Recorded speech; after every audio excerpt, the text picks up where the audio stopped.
After I had been in a coma for 4 weeks, my daughter transferred the title of my house to her in-laws. When I woke up, she looked me in the eye and said, "You cannot live here anymore." 5 weeks later, my actions brought them all to their knees, begging for a forgiveness they would never receive. My name is Denzel. I am 70 years old, and my life shattered the moment I opened my eyes in a sterile hospital room. Before I continue this story, let me know where you are watching from in the comments below. Hit like and subscribe if you have ever had to stand up to family who underestimated your worth and mistook your silent love for weakness. The relentless beeping of the heart monitor anchored me to reality. 4 weeks earlier, a massive heart attack had dropped me to the floor of my own hallway. I survived. I blinked against the harsh fluorescent lights, expecting the familiar warmth of my daughter Aaliyah. Instead, the heavy wooden door swung open, and she walked in alongside her husband Bradley. They brought no warmth. Bradley wore a crisp designer polo shirt with his hands firmly shoved in his pockets. He stared at me with the detached calculation of a man evaluating a rusted piece of machinery. Aaliyah did not rush to my side. She did not offer a hug or a tear of relief.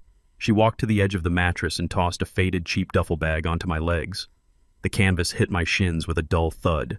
"The doctor says you are stable enough to be discharged this afternoon," Aaliyah stated flatly. Her voice carried no emotion. "Your clothes are in the bag." I pushed myself up against the stiff pillows, ignoring the sharp pain radiating across my chest. I asked her what time we were going home. Bradley let out a sharp, mocking laugh. He stepped closer, deliberately blocking the sunlight pouring through the window. "There is no going home, Denzel," Bradley sneered. "That house does not belong to you anymore." I stared at him, forcing my lungs to draw in air. Aaliyah reached into her expensive leather purse and pulled out a single sheet of paper. She held it up just out of my reach. "Your medical bills were astronomical, Dad," she said. 4 weeks in the intensive care unit completely bankrupted you. I had no choice.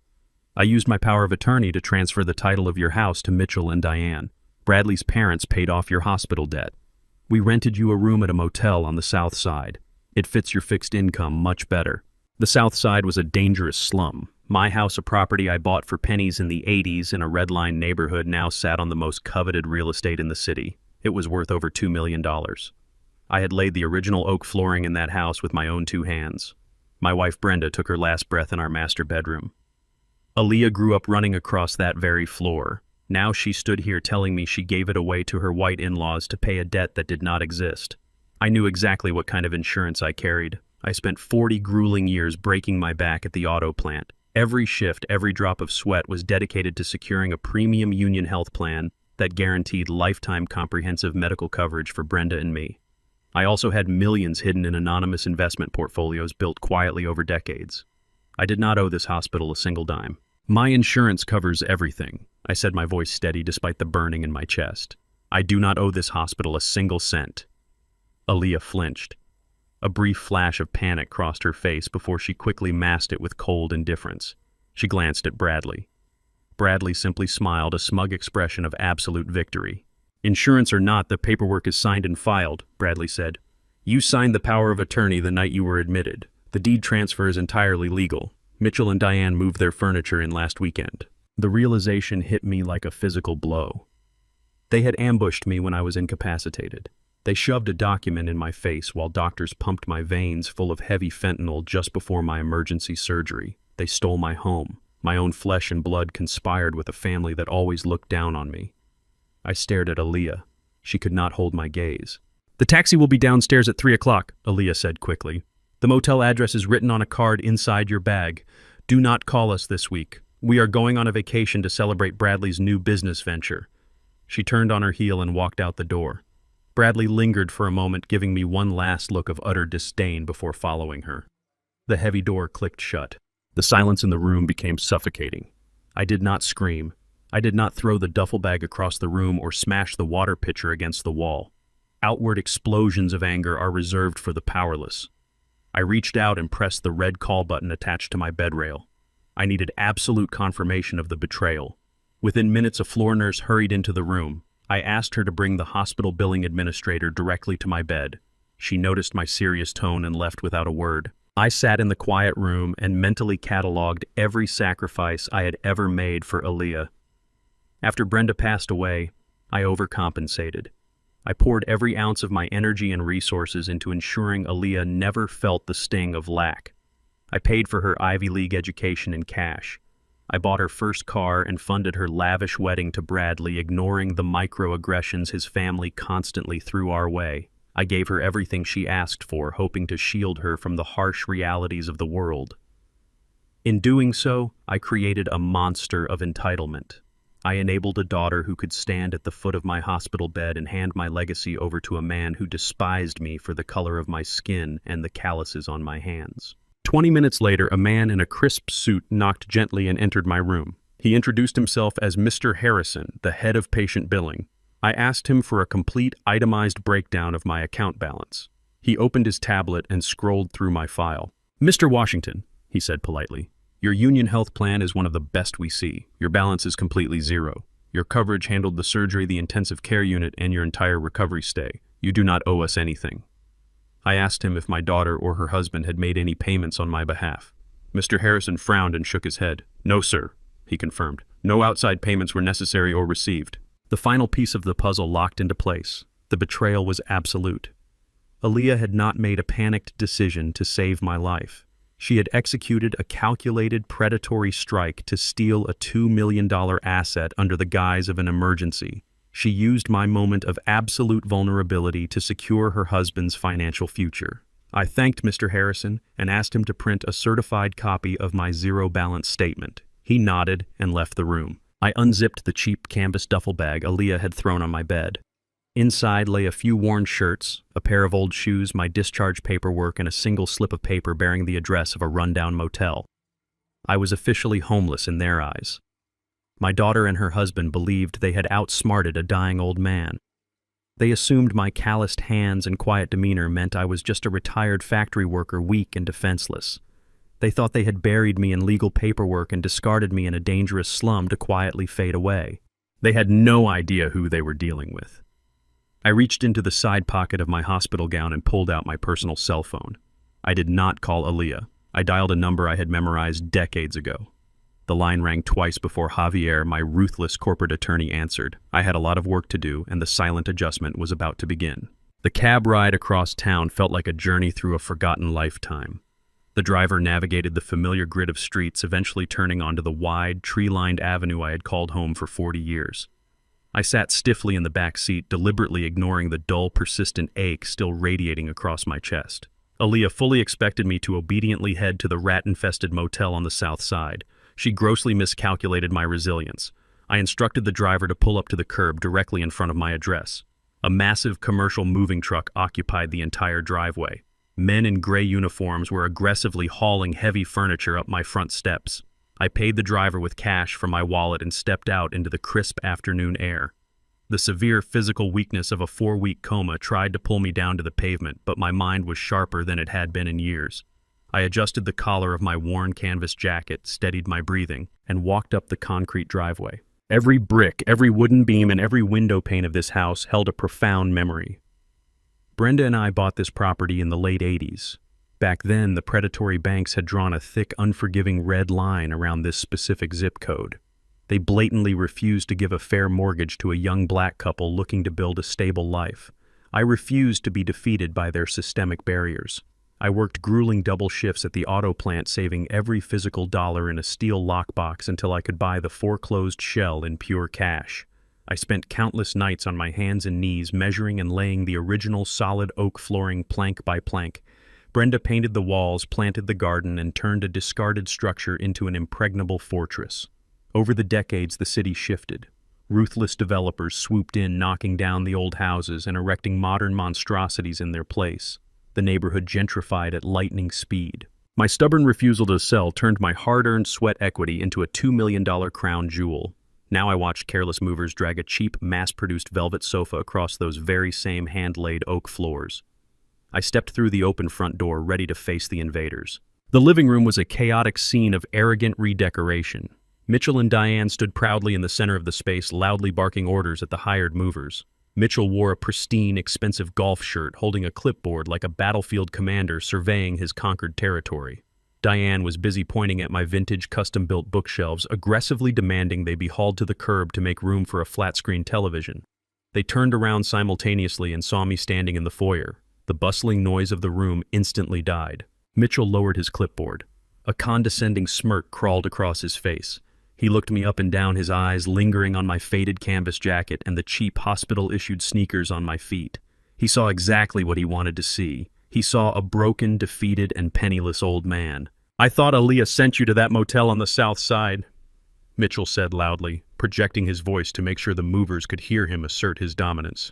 "You really should not be wandering around in your fragile condition. The hospital must have let you out far too early." Diane crossed her arms defensively, stepping closer to her husband to form a united front. "You cannot stay here, Denzel. This property belongs to us now. We have the legal deed. Aaliyah handled all the necessary paperwork to settle your massive medical debt. You should be thanking us on your knees for taking this tremendous financial burden off your hands." I did not say a word. I did not blink. I simply stood there, absorbing the sheer, breathtaking magnitude of their arrogance. They genuinely believed their own fabricated reality. They believed they were the saviors of a tragic situation rather than the architects of a massive theft. Mitchell sighed heavily, mimicking the exasperation of dealing with a confused child. He reached into his tailored slacks and pulled out a silver money clip. He peeled off a crisp $20 bill. He walked over with exaggerated swagger and shoved the money forcefully against my chest. "Take this," Mitchell commanded, his tone dripping with fake pity. "Call a cab. Go to your motel and get some sleep. You look completely exhausted, Denzel. That jacket looks like it belongs in a charity donation bin. Do not make a scene and force me to call the police to have you trespassed from our private property." I let the $20 bill flutter slowly to the oak floor. The silence in the room grew suffocatingly heavy. My absolute refusal to react unsettled them deeply. Mitchell took a sudden half-step back, his smirk faltering just a fraction as he realized I was not intimidated. I looked right past his shoulder. My eyes locked onto a stack of cardboard boxes pushed unceremoniously into the dark corner near the brick fireplace. I walked forward, brushing past Mitchell as if he were entirely invisible. I ignored Diane as she opened her mouth to protest my movement. I moved deliberately toward the corner. Nestled inside a battered, recycled cardboard box shoved callously between old gardening magazines and dusty television cables was Brenda's polished bronze urn.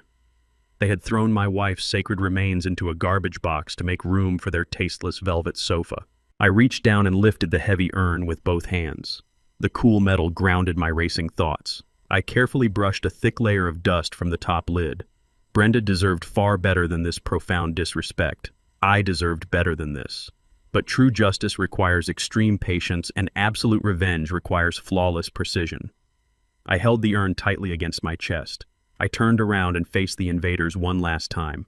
I did not utter a single syllable to defend myself. The cold, unyielding contempt in my eyes was enough to make Diane look away in sudden discomfort. I began my walk toward the kitchen, intending to leave through the side door to avoid the busy movers at the front entrance. As I passed the massive marble kitchen island, a specific object caught my eye. A glossy, thick folder lay open next to Mitchell's half-empty coffee cup. The bold, unmistakable logo of a major national commercial bank was stamped across the top page. My decades of covert corporate financial experience kicked in instantly. I immediately recognized the rigid formatting of the legal document. It was a finalized loan disbursement sheet. I paused for exactly 2 seconds. My eyes scanned the bolded figures at the absolute bottom of the page. Mitchell and Diane had not merely taken ownership of my home to live in it. They had immediately ruthlessly leveraged it for rapid capital. The document confirmed a $1 million cash-out mortgage secured directly against the hard equity of my house. They stripped the financial lifeblood from my sanctuary the precise moment the ink dried on Aaliyah's forged power of attorney. My pristine, debt-free home was now leveraged to the absolute limit. They needed that massive amount of liquid cash for something incredibly urgent. They were draining the asset dry before the dust even settled. I adjusted my secure grip on Brenda's urn. I walked out the side door and stepped into the quiet alleyway. The cold wind hit my face, but a fierce, blazing clarity filled my mind. They thought they had successfully robbed a helpless, uneducated, retired factory worker. They were about to learn they had stolen from the ruthless chairman of a private equity empire.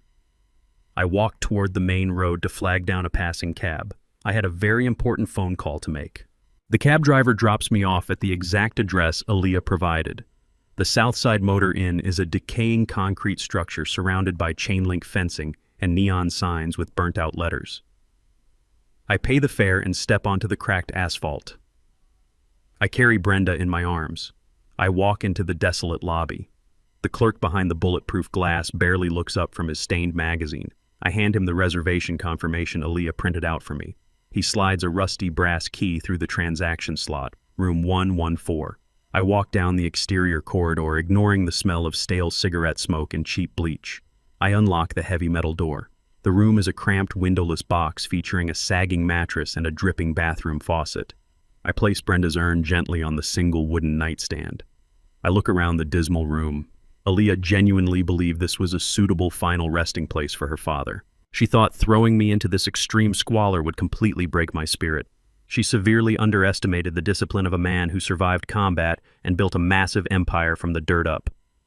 I do not unpack the cheap duffel bag. I turn around and walk right back out the heavy metal door without looking back once. 2 blocks down the street, a very small local convenience store operates securely behind heavy iron bars. I walk inside and purchase a prepaid cellular phone entirely in cash. I buy a top-up card and activate the device on the spot. A man in my position leaves no digital footprint when preparing for a financial war. Tracking my location or communication must remain absolutely impossible for the people trying to destroy me. I step back out into the harsh afternoon sun and carefully input a secure phone number I have not dialed in nearly 2 months. The secure line rings exactly twice before connecting directly. Javier answers with his usual icy professionalism. He fully expects a junior associate. He gets me instead. I state my name with quiet authority. A brief pause follows. The sharp intake of breath on the other end signals his immediate recognition. Javier does not waste any time with foolish pleasantries. He says, "It is an absolute honor to hear my voice, Mr. Chairman." Javier is the senior managing partner of the most feared corporate law firm in the state. He is also my chief legal counsel and the sole proxy for my private equity firm. Decades ago, I realized that generational wealth destroys character faster than poverty ever could. I watched money turn good, honest people into entitled, greedy parasites. I made a solemn vow to Brenda that I would aggressively shield Aaliyah from that toxic influence. I built my corporate empire entirely through anonymous shell companies and blind proxy boards. Aaliyah grew up completely unaware that her father controlled billions in commercial real estate and liquid assets. I deliberately gave her a comfortable middle-class life, hoping she would truly learn the inherent value of hard work and humility. My grand experiment failed miserably. She absorbed Bradley's insatiable greed and entitlement anyway. Now she was punishing me for a lack of wealth I never actually suffered from. I command Javier to drop whatever corporate merger he is currently handling. I give him a direct, uncompromising order. He must immediately access the county property registry and pull the official deed transfer records for my primary residence. I hear the rapid clicking of a mechanical keyboard over the speaker. Javier operates like a machine. Within 90 seconds, he has the digitized documents open on his highly secure server. He reads the details aloud. Aaliyah filed a complete transfer of title 10 days ago. She used a general power of attorney to entirely bypass my mandatory physical presence at the signing. I instruct Javier to check the exact date and timestamp on the notary seal validating that specific power of attorney. He reads the date clearly. The realization strikes me like a physical blow to the chest. The document was notarized on the second Tuesday of last month at exactly 4 in the afternoon. I reach into my canvas jacket and pull out the certified billing statement I forced the hospital administrator to print for me earlier today. I scan the itemized medical codes printed on the thick paper. On that specific Tuesday at that exact hour, I was not merely unconscious.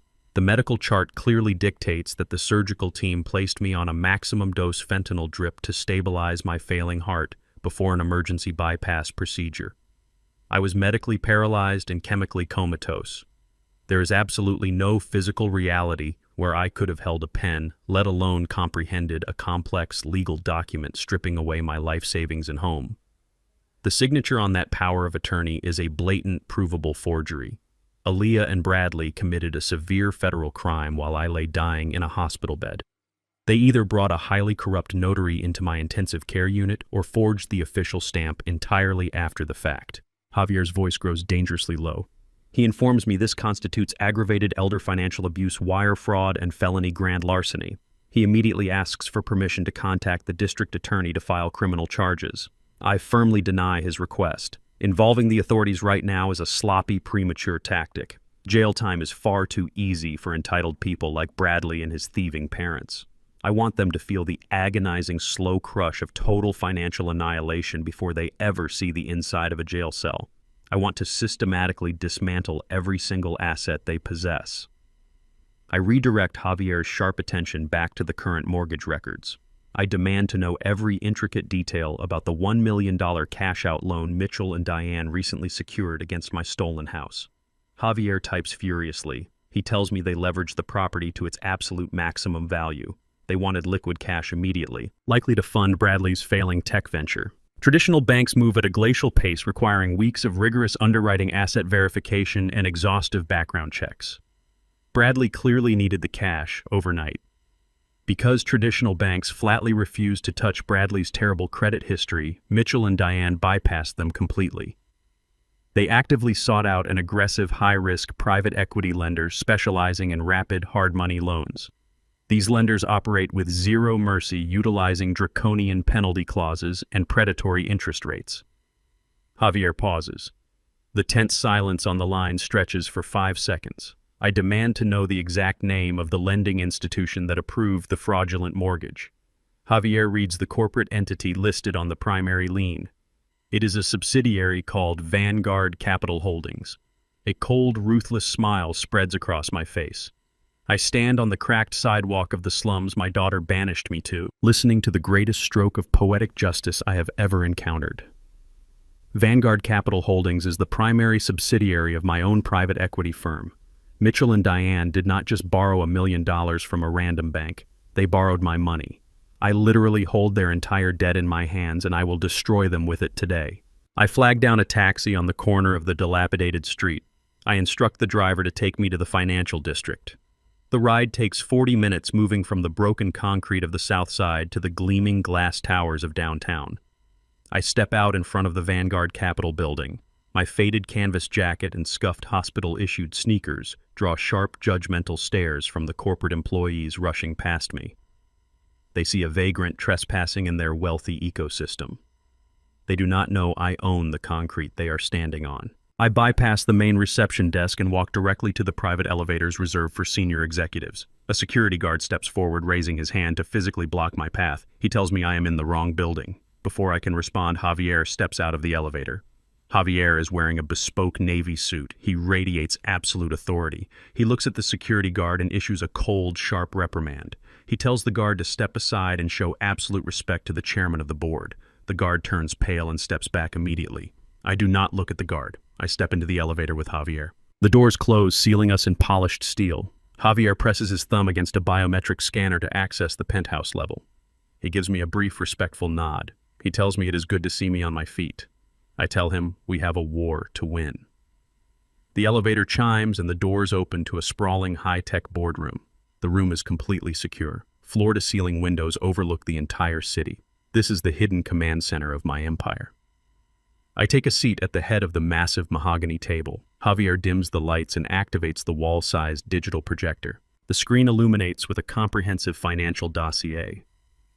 The name Bradley is displayed in bold red letters across the top. I lean back in my leather chair and instruct Javier to walk me through my son-in-law's financial history. Javier brings up a highly detailed timeline. Over the past 5 years, Bradley has launched 4 separate technology startups. Every single one of them crashed and burned spectacularly.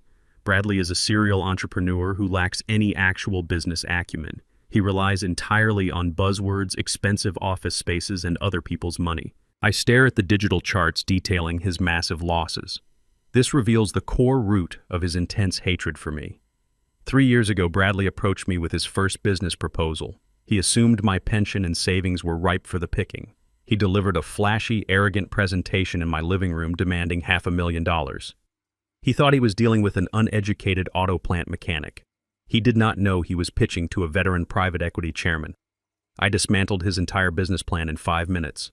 I pointed out his terrible profit margins, his bloated overhead, and his complete lack of a viable product.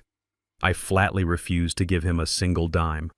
Bradley stormed out of my house that day, deeply offended that a black factory worker dared to question his brilliant intellect. His resentment festered into a toxic, burning hatred.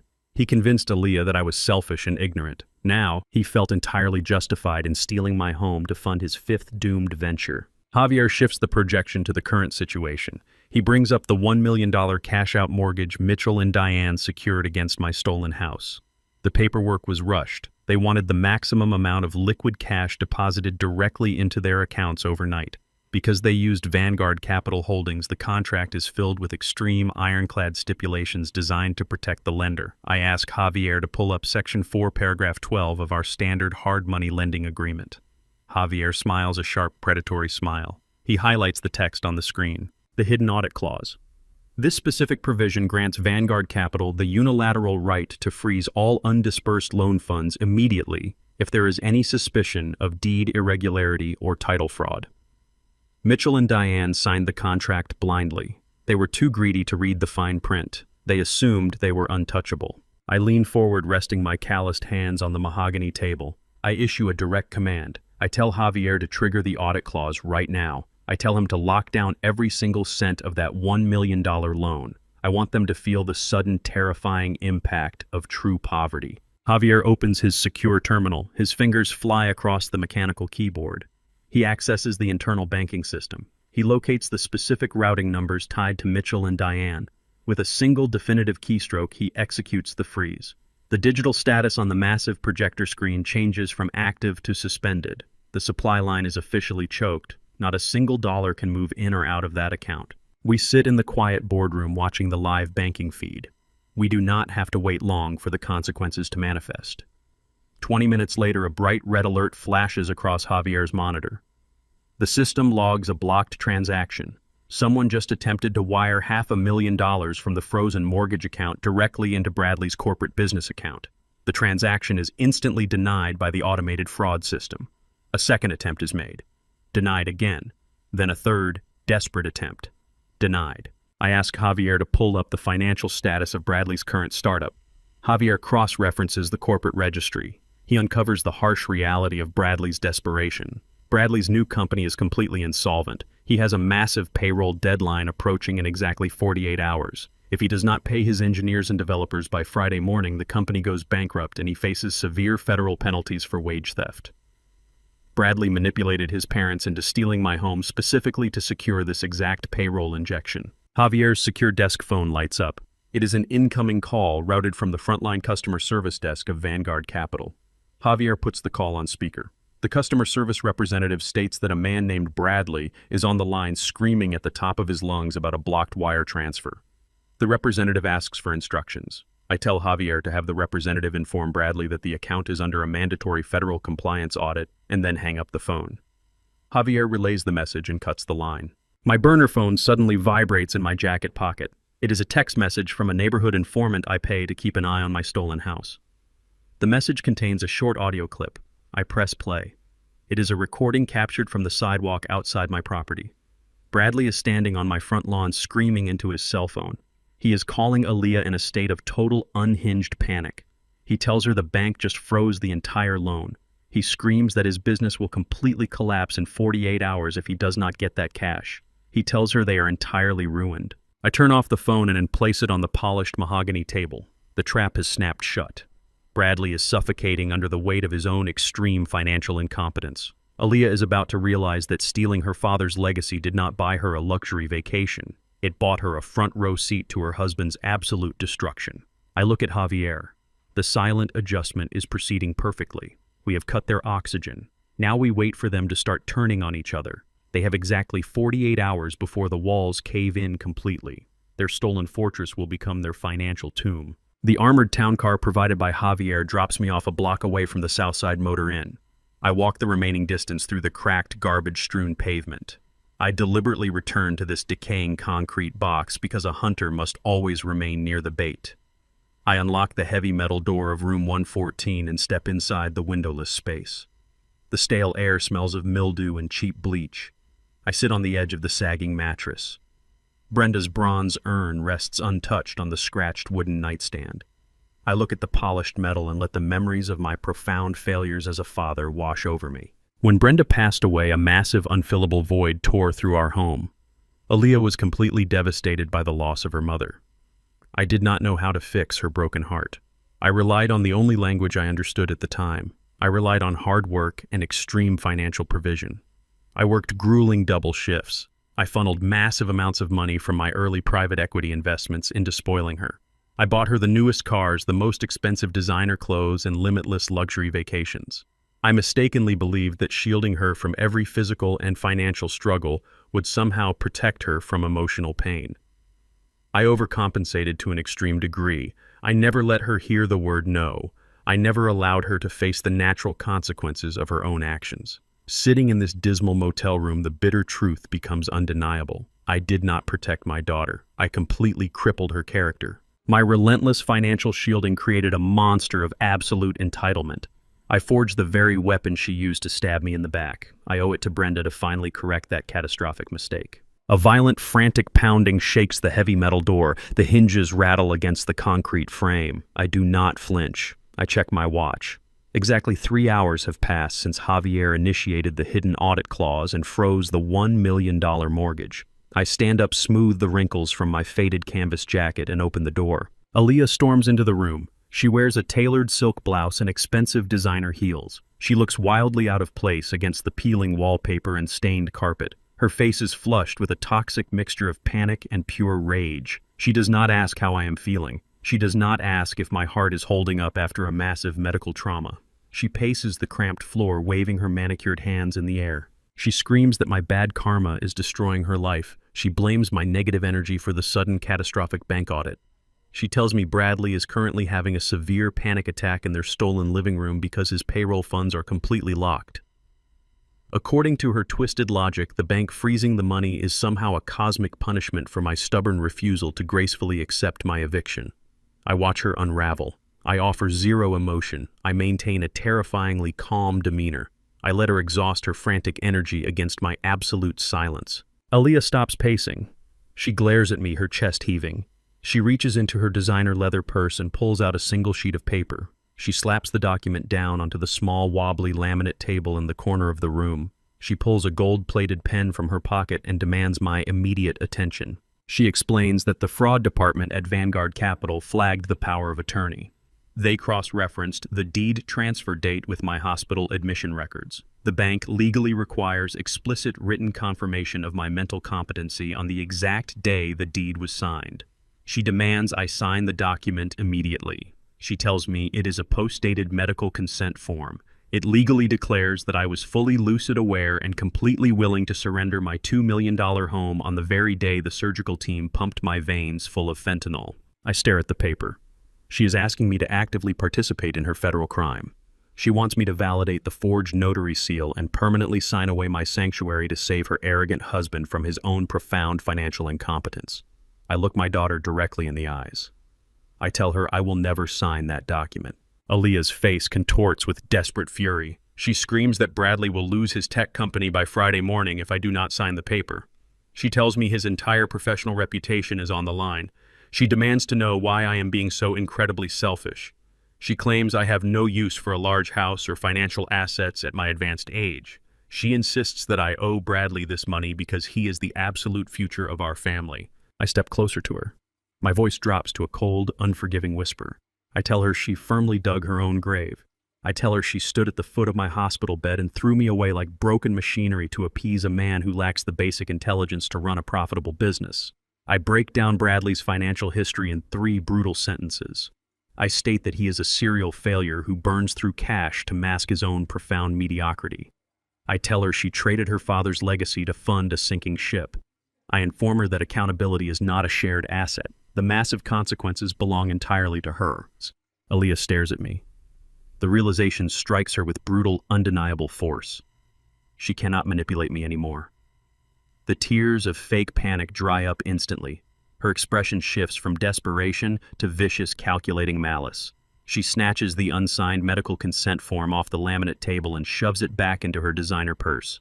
She tells me I have made a massive mistake. She states that if I refuse to legally confirm my competency to the bank, she will take extreme measures to prove I am entirely incompetent to the state. She points a manicured finger at my chest.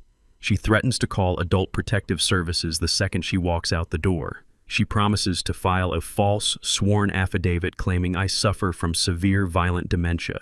She tells me she will have me forcibly removed from this wretched motel and permanently committed to a locked psychiatric ward. Once a state judge declares me medically unfit, she will automatically gain total legal guardianship over my life, my health, and my remaining finances. She turns on her heel and kicks the door open. She promises me that by tomorrow afternoon, I will be strapped to a hospital bed eating pureed food through a plastic straw while she signs the bank release forms as my court-appointed guardian. The heavy metal door slams shut, rattling the thin walls of the decaying motel room. I stand alone in the quiet space. Aaliyah thinks she just played her ultimate trump card. She does not realize she just handed me the exact weapon I need to trigger the next phase of her total, absolute destruction. I reach for my secure burner phone to call Javier. We have a trap to prepare. The morning sun barely pierced the grime-coated window of room 114. I sat on the edge of the sagging mattress waiting. Aaliyah promised to bring the full weight of the state crashing down upon my head. I knew the exact mechanics of a psychological ambush. I spent 20 years in the armed forces navigating hostile environments and analyzing enemy tactics before moving into the corporate bloodbath of private equity. My daughter believed a cheap motel and a terrifying threat would shatter my mental fortitude. She was incredibly mistaken. I spent the early hours of the morning drinking black coffee and arranging my paperwork on the laminate table. I did not pace. I did not panic. I sat in absolute stillness. At precisely 9 o'clock, heavy boots echoed against the concrete walkway outside my door. 3 sharp knocks rattled the metal frame. I stood up, smoothed the front of my canvas jacket, and opened the door. 2 police officers flanked a stern-looking woman holding a thick clipboard. The officers rested their hands near their utility belts, clearly briefed to handle an unpredictable, dangerous individual. The woman stepped forward, introducing herself as Sarah Jenkins, an agent with Adult Protective Services. She stated that they received an emergency distress call regarding my immediate welfare. I looked at the 3 of them with an unwavering clinical gaze. I politely stepped aside and invited them into the cramped room. The officers stepped inside, cautiously scanning the dismal surroundings. They expected to find a disheveled, confused old man living in squalor. Instead, they found a meticulously composed veteran standing beside a perfectly made bed. I gestured toward the 2 rickety chairs near the corner table. Agent Jenkins remained standing, clutching her clipboard tightly against her chest. She explained the severe nature of their visit. She stated that a direct family member filed a sworn affidavit late last night. The report claimed I suffered from rapid-onset dementia, experienced violent delusions, and posed an immediate critical danger to myself and the general public. The caller insisted I had wandered away from a medical facility and barricaded myself in this motel. Aaliyah painted a brilliant, terrifying picture of a broken mind. She weaponized the state apparatus to force me into a locked psychiatric ward. If Agent Jenkins deemed me a threat, the officers possessed the legal authority to place me in handcuffs and transport me to a mental health facility against my will. Once confined, Aaliyah would easily secure emergency medical guardianship. She would gain absolute legal control over every remaining asset tied to my name. I listened to the entire accusation without interrupting, keeping my facial muscles completely relaxed. In the military, panic equates to death. You neutralize a hostile escalation through absolute unyielding calm. I maintained steady eye contact with the lead police officer. I noted the way his rigid posture slowly began to relax as he observed my demeanor. I spoke with a quiet, authoritative cadence. I told Agent Jenkins that my daughter was currently facing a severe financial crisis. I explained that desperation frequently drives people to fabricate malicious lies to secure their own survival. Agent Jenkins frowned, clearly confused by my articulate response. She stated that the medical claims in the affidavit were highly specific. She asked if I knew what day it was, who the president was, and if I understood why they were evaluating me. I answered her basic cognitive questions instantly. Then I walked over to the laminate table and picked up a heavy sealed manila envelope. I had secured these documents exactly 24 hours ago with Javier's direct assistance. I handed the envelope to the social worker. I instructed her to read the contents carefully. Inside the envelope were comprehensive certified evaluations from 2 of the top neurological and psychiatric specialists in the state. The dates on the documents proved I completed a grueling 5-hour cognitive battery just yesterday afternoon. The specialists concluded that my mental acuity, memory retention, and executive functioning were absolutely flawless. I also included a copy of my recent hospital discharge summary, which explicitly cleared me of any neurological deficits following my heart attack. Agent Jenkins reviewed the dense medical files. Her eyes widened as she read the signatures of the renowned specialists. She handed the documents to the lead officer. He scanned the pristine paperwork and looked back at me with a newfound respect. He recognized the disciplined posture and the meticulous organization of a fellow man in uniform. He asked me directly what branch I served in. I told him I served 2 decades in military intelligence before entering the private sector. The officer nodded, turning to the social worker. He stated plainly that they were wasting their time. The man standing before them was sharper than most of the recruits at the police academy. Agent Jenkins closed her clipboard, the stern accusatory energy completely drained from her posture. She looked around the dingy motel room, clearly puzzled by the stark contrast between my obvious competence and my current living conditions. She asked me why a man with such a pristine mental and medical record was residing in a dangerous low-income motel on the South Side. I told her the absolute truth. I explained that while I lay in a medically induced coma, my daughter used a general power of attorney to transfer the title of my home to her husband's parents. They evicted me the moment I woke up. Agent Jenkins gasped, her professional detachment cracking entirely. Elder financial exploitation is the exact crime her agency exists to prevent. She immediately asked if I possessed a copy of the power of attorney document my daughter used to steal the house. I reached into my canvas jacket and produced the photocopy Javier had pulled from the county property registry. I placed the document on the table. I pointed to the signature line explaining that I was heavily sedated on fentanyl during the exact hour this document was supposedly authorized. The social worker scrutinized the paperwork. Her eyes moved from the forged signature down to the official notary seal stamped at the bottom of the page. She leaned in closer, tracing the raised ink of the notary public's name. A sharp, unexpected sound escaped her lips. She looked up at me, her expression hardening into absolute certainty. She stated that she recognized the name of the notary who stamped the deed. Her agency had launched a massive investigation into this specific individual 3 months ago. The man was running a predatory scam, signing away the assets of vulnerable seniors in nursing homes. She revealed the crucial detail that would dismantle Aaliyah's entire scheme. The state officially suspended this notary's license 60 days ago.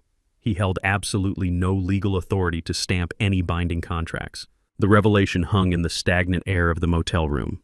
The document Aaliyah and Bradley used to steal my $2 million house was not just a forgery.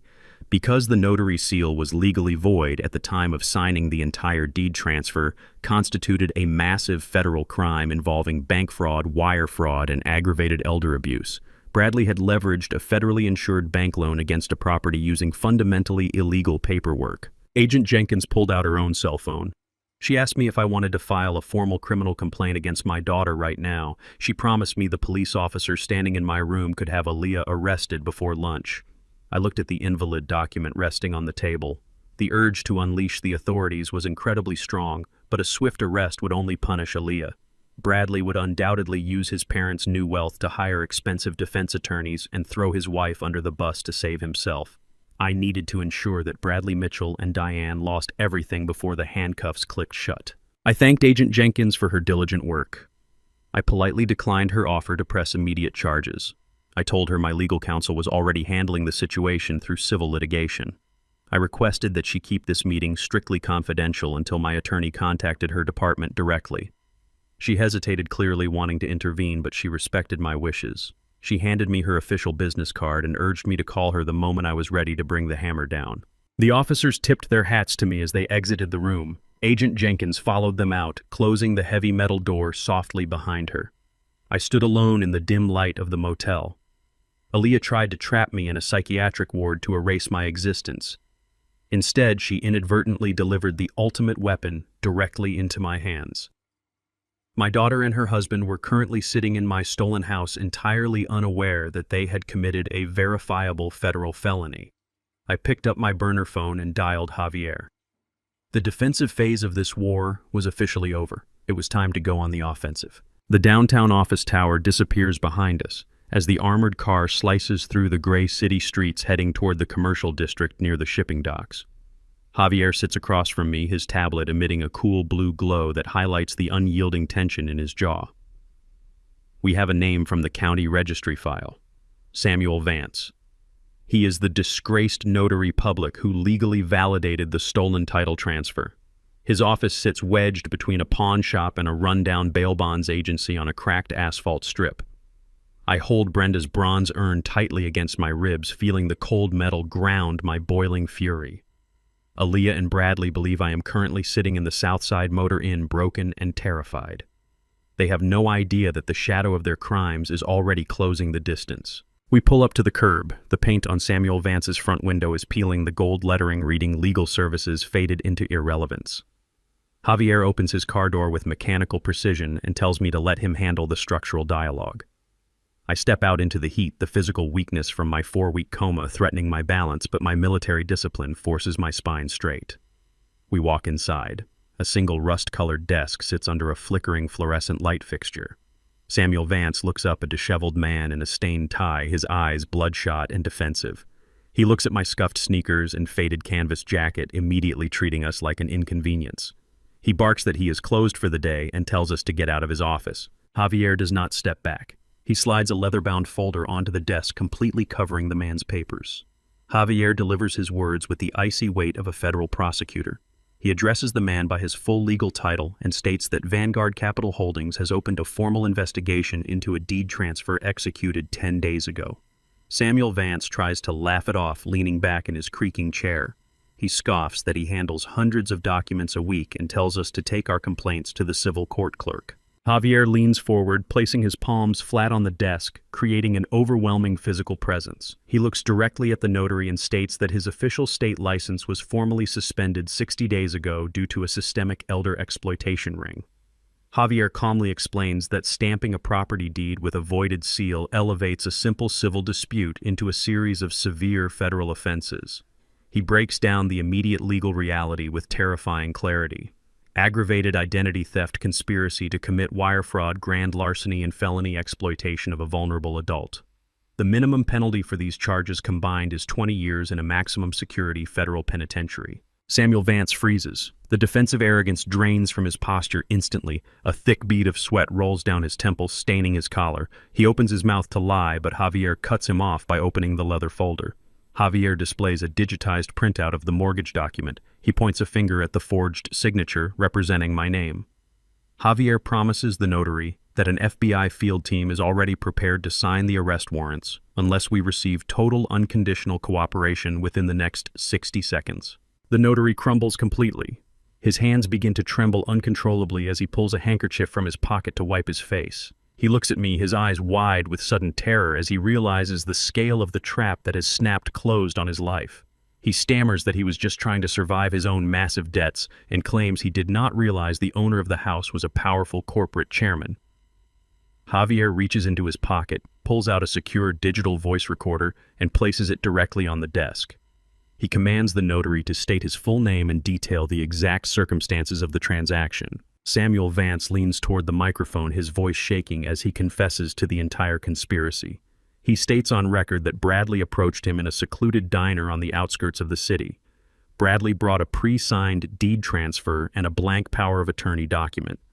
The notary admits that Bradley handed him exactly $10,000 in untrackable cash to stamp the illegal paperwork with his voided notary seal.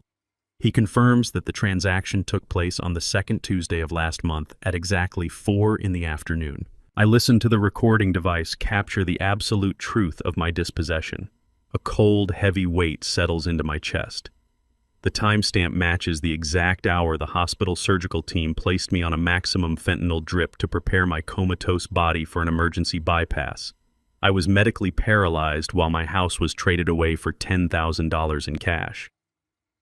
I look at the sweating notary and ask the single question that has been burning a hole through my soul since I woke up from the coma. I demand to know who else was standing in that diner when the cash was exchanged. Samuel Vance looks down at his desk, unable to hold my gaze. He whispers that a young African-American woman was standing right next to Bradley. She matched the explicit description of my daughter, Aaliyah. The notary confesses that she was holding the legal clipboard completely silent, but fully aware of the transaction. She actively watched her husband hand over a bundle of stolen cash to validate a forged document against her own comatose father. The devastating revelation completely shatters my last remaining shard of parental hope. My daughter actively supervised a felony committed against her own comatose father. I raised a cold stranger who measured my absolute worth by asset values. Javier locks the recording into our secure corporate database. The evidence is now flawless. Javier turns to me expecting the command to contact the police immediately. I look out the window at the heavy shipping crates on the docks. I tell him to wait. I want them to experience the slow, suffocating terror of complete financial collapse before the gates of a federal prison lock them away forever. Javier nods, opening his laptop terminal to investigate the precise movement of the mortgage fund prior to our absolute freeze. Suddenly, a sharp warning ping emits from his screen. He looks up at me with intense shock. Javier uncovers a massive financial anomaly. Bradley quietly executed a secondary and highly encrypted wire transfer, routing exactly $500,000 of the stolen mortgage funds out of Vanguard Capital and directly into a private offshore banking entity located in the Cayman Islands.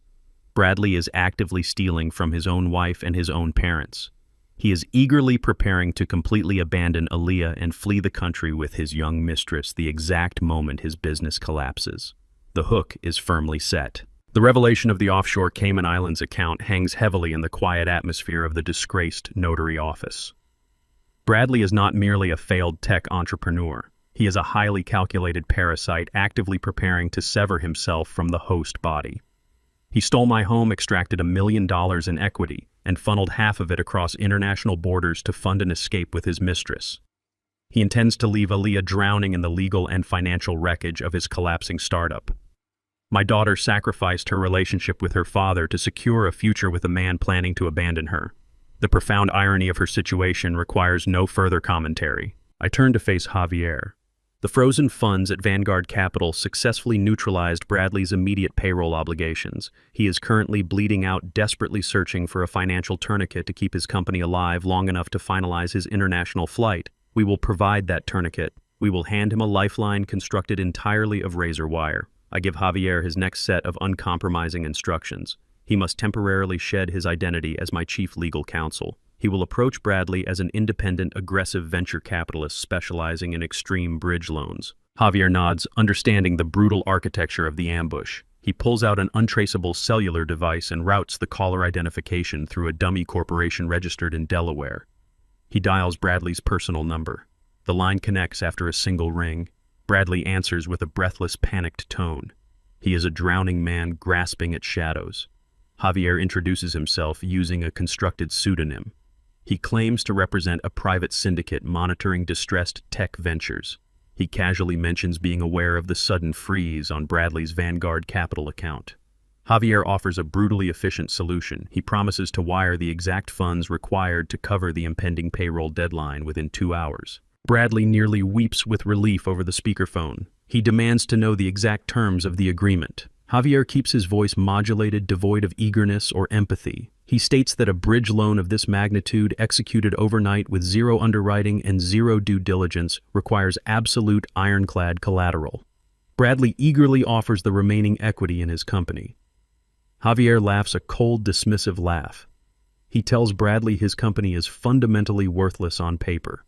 The syndicate requires liquid security. Javier demands the personal retirement portfolios of Bradley's parents as primary collateral. He insists that Mitchell and Diane must sign over their entire retirement accounts and private pensions as a guarantor backstop. A calculating silence falls over the line. Bradley is actively weighing the risk against his survival. He knows his company is going to implode regardless of this cash injection. He knows he is going to board a luxury plane to the Caribbean and never return to the city. He knows signing this agreement will completely vaporize his parents' life savings the moment he defaults. The hesitation lasts exactly 4 seconds. Bradley eagerly agrees to the devastating terms. He begs Javier to send the digital contracts immediately. He promises to have his parents sign them before the traditional banks close. Javier ends the call and looks at me with a mixture of professional respect and deep disgust. Bradley just sold his own parents into financial slaughter without a second thought. We walk out of the disgraced notary's office and step back into the secure armored town car. Javier taps his tablet, efficiently generating the predatory contract and sending it directly to Bradley's encrypted inbox. As the heavy vehicle navigates the congested gray city streets, I stare out the tinted window. I feel an absolute freezing calm settling deep into my bones. The collateral clause strictly requires Mitchell and Diane to surrender decades of private financial security. I deliberately search my conscience for a single fleeting trace of pity or hesitation. I find absolutely nothing inside my heart. I lean my head against the cool leather seat and let my mind drift back exactly 3 years to Aaliyah and Bradley's wedding. It was a lavish, suffocating affair held at an exclusive country club completely funded by my anonymous bank accounts. Mitchell and Diane arrived at the pristine venue acting like minor European royalty. They paraded arrogantly around the manicured lawns, heavily projecting an aura of generational wealth they never actually possessed. I clearly remember standing near the grand reception bar wearing a custom-tailored tuxedo, quietly watching the affluent guests. Mitchell approached me with a glass of highly expensive champagne in his right hand. He carried a smug, deeply condescending smile on his face. Mitchell did not see the highly successful, exceptionally wealthy private equity chairman standing before him. He only saw an older black man who spent his youth working grueling double shifts in an automotive assembly plant. He leaned in aggressively, close his breath, reeking of vintage alcohol, and delivered a continuous toxic stream of thinly veiled racist microaggressions. He loudly complimented me on being so remarkably articulate and composed for someone from my specific unfortunate background. He laughed and joked to his wealthy country club friends that it was incredibly generous of his brilliant son to elevate my daughter out of her inherent urban disadvantages. He firmly patted my shoulder and told me I should be incredibly proud that Aaliyah was finally assimilating into a respectable, prestigious social class. I did not raise my voice that day. I did not shatter his jaw, though my extensive military training provided me with a dozen distinct ways to do so instantly. I simply looked at him, silently absorbing the absolute arrogance of a man who firmly believed his skin color and country club membership granted him inherent, undeniable superiority. Mitchell genuinely believed he was untouchable. He firmly believed he was the sole architect of his family's grand success. He never once realized that the luxurious wedding, the premium open bar, and the sprawling venue he paraded through were entirely paid for by the very man he was actively insulting. Mitchell and Diane harbored a deep, incredibly toxic entitlement. They believed they naturally deserved the vast wealth I bled to build. That arrogant entitlement directly led them to eagerly participate in the felony theft of my home. Now that exact same entitlement will serve as the precise mechanism of their absolute financial ruin. Javier's tablet chimes in the quiet cabin of the armored town car. The alert signals an incoming highly secure document. Javier opens the encrypted portal and displays the screen for me to verify. It is the finalized bridge loan contract. The final page features 2 digital signatures executed via an electronic notary system. Mitchell and Diane signed the heavy paperwork. They authorized the complete encumbrance of their retirement accounts. They did not read the fine print. They did not consult a legitimate financial advisor. They were blinded by their absolute faith in their son's fabricated genius and their own insatiable greed. They firmly believed this bridge loan would catapult Bradley's company into a massive public offering, showering them in unearned riches. Instead, they just legally chained their entire existence to a rapidly sinking ship. They handed me the keys to their financial destruction. The evening air is warm as Javier's armored car idles smoothly half a block away from my former residence. I sit in the rear seat and run my hands over the tailored fabric of my bespoke suit. For the past month, I wore a faded canvas jacket and scuffed hospital sneakers to project vulnerability. I allowed my daughter and her arrogant in-laws to see exactly what they wanted. They wanted a broken old man incapable of defending his territory. Tonight, that facade ends permanently. I adjust my silk tie and check the gold face of my wristwatch. Mitchell and Diane are hosting an extravagant housewarming party inside the home they stole from me. They invited their network of wealthy socialites to celebrate their fraudulent real estate acquisition. They are drinking imported champagne and toasting to their fabricated success. They are unaware that the bridge loan contract they signed yesterday afternoon chained their financial existence to a sinking ship. I step out of the vehicle and walk toward the property. The driveway is lined with luxury sedans. A hired valet rushes forward to intercept me, but the authority radiating from my posture forces him to step back. I do not spare him a single glance. I walk straight up the paved brick pathway and push the heavy oak front doors open. The interior of the house is brightly lit and filled with the chatter of affluent guests. A string quartet plays softly in the corner of the grand foyer. Waiters in white uniforms circulate through the crowd carrying silver trays of expensive appetizers. I step into the entryway and slowly scan the room. These are the exact wealthy socialites who attended Aaliyah and Bradley wedding 3 years ago. I remember their faces perfectly. I remember how they looked at me with thinly veiled contempt, whispering about the factory worker who somehow paid for such a lavish event. Back then, I stood in the corner and silently absorbed their racist microaggressions because I wanted my daughter to have a perfect wedding. Today, I owe these parasites absolutely no courtesy. I command the room simply by walking into it. My military discipline dictates every deliberate step I take across the hardwood floor. The physical presence of a man who controls billions in private equity assets immediately alters the atmospheric pressure in the room. The overlapping chatter begins to die down. The wealthy guests turn their heads, their arrogant smiles faltering as they register the power in my gaze. They part like a frightened herd, creating a clear path directly to the center of the sunken living room. Mitchell and Diane stand near the fireplace holding crystal flutes of champagne and laughing with local real estate developers. Bradley stands slightly behind them, his face pale and slick with nervous sweat. Bradley knows the predatory bridge loan funds hit his corporate account exactly 1 hour ago. He believes he successfully secured his escape route. He does not understand why I am walking into the party wearing a suit that costs more than his entire remaining net worth. Mitchell finally notices the sudden silence spreading across the room. He turns around and sees me standing at the edge of the sunken living room. His face flushes with a toxic mixture of embarrassment and rage. He steps forward, puffing out his chest to project dominance in front of his peers. He demands to know how I bypassed the security detail and commands me to leave his property immediately. He threatens to have the local police arrest me for trespassing if I do not walk out the front door. I do not yell. I do not raise my voice or offer a defensive argument. I completely ignore Mitchell's pathetic attempt to assert authority. I walk slowly down the short flight of stairs and step directly into the center of the living room. The string quartet stops playing. A dead, suffocating silence grips the house. I reach inside the interior pocket of my charcoal suit jacket and pull out a thick, certified legal dossier secured in a heavy leather binder.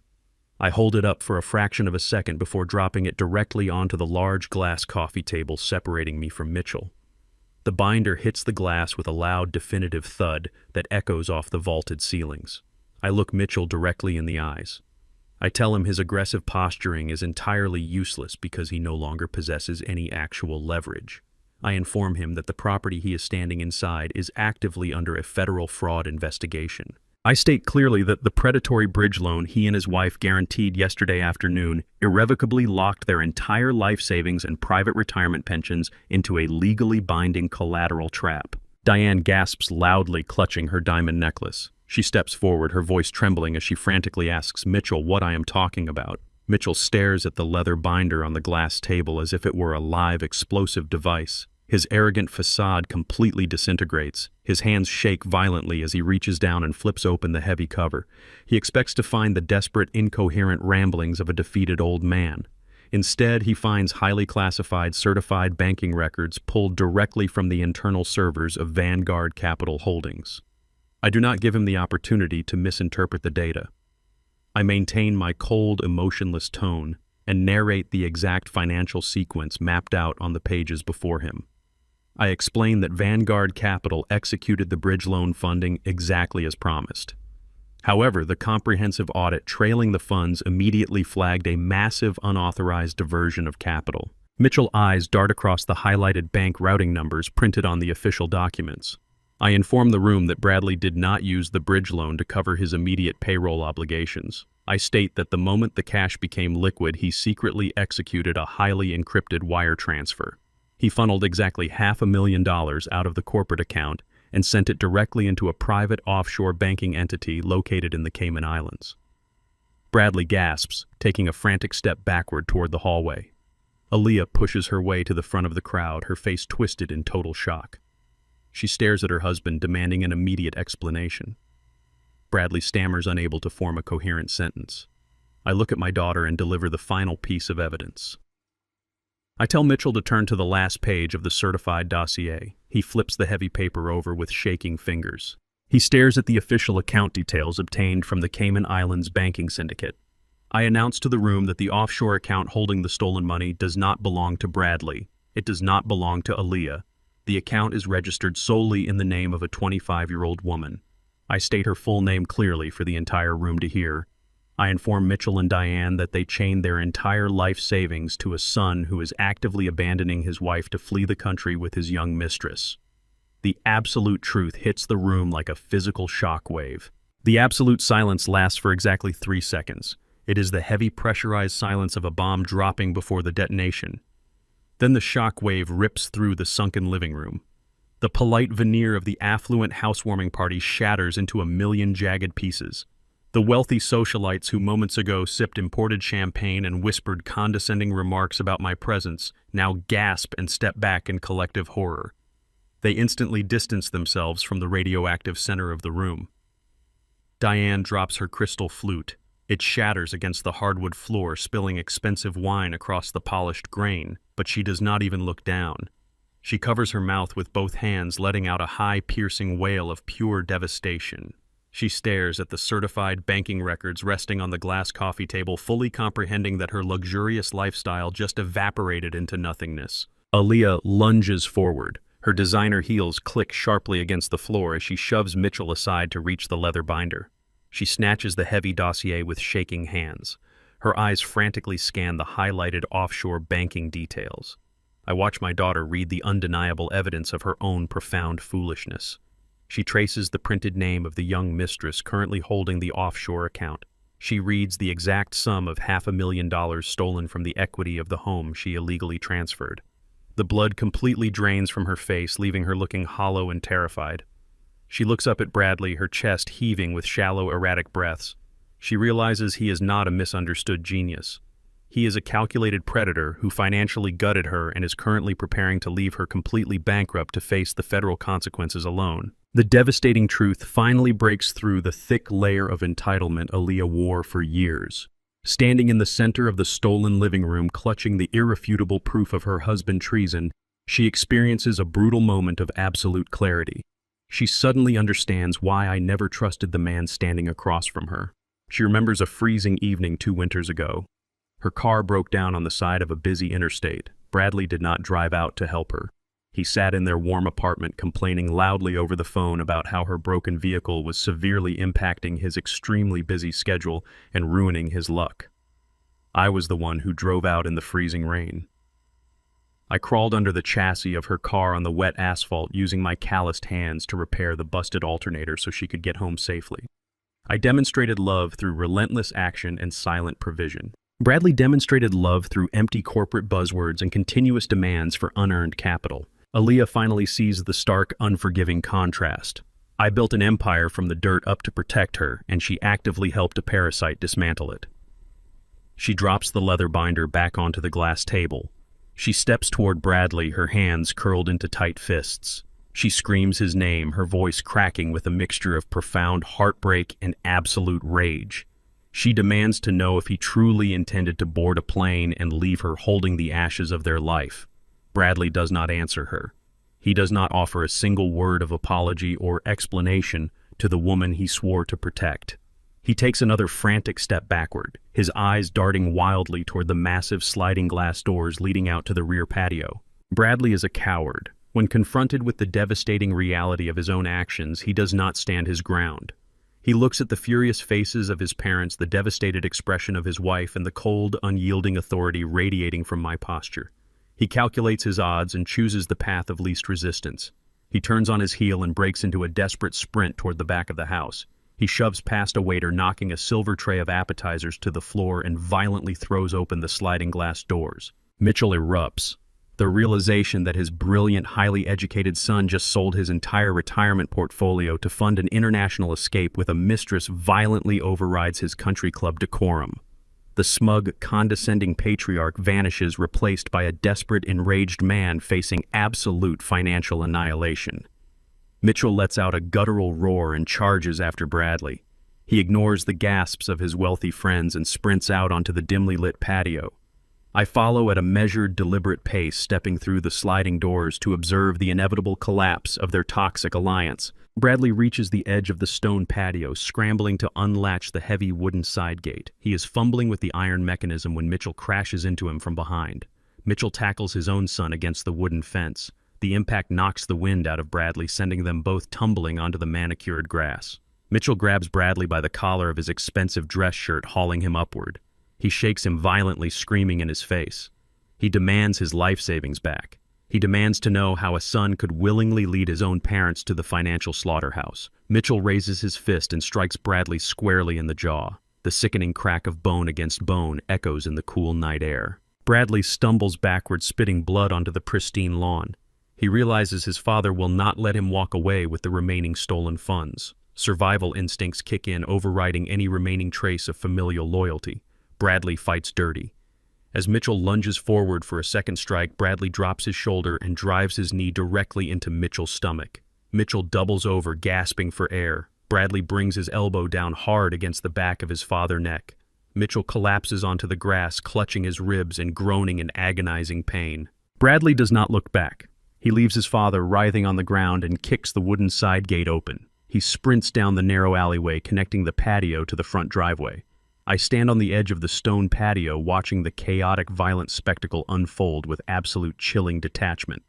I feel zero remorse for Mitchell. I feel zero sympathy for Aaliyah. They constructed this nightmare with their own boundless greed. The harsh roar of a powerful engine violently shatters the ambient noise of the upscale neighborhood. Bradley reaches his sleek luxury sports car parked hastily at the absolute edge of the long driveway. He leaps into the leather driver's seat, slamming the heavy car door shut with trembling hands.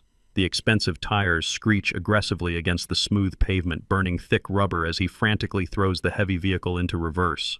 He nearly sideswipes a parked black limousine as he desperately maneuvers the wide car into the busy street. With a final deafening acceleration, Bradley speeds off into the dark city night, abandoning his entire family without ever looking back once.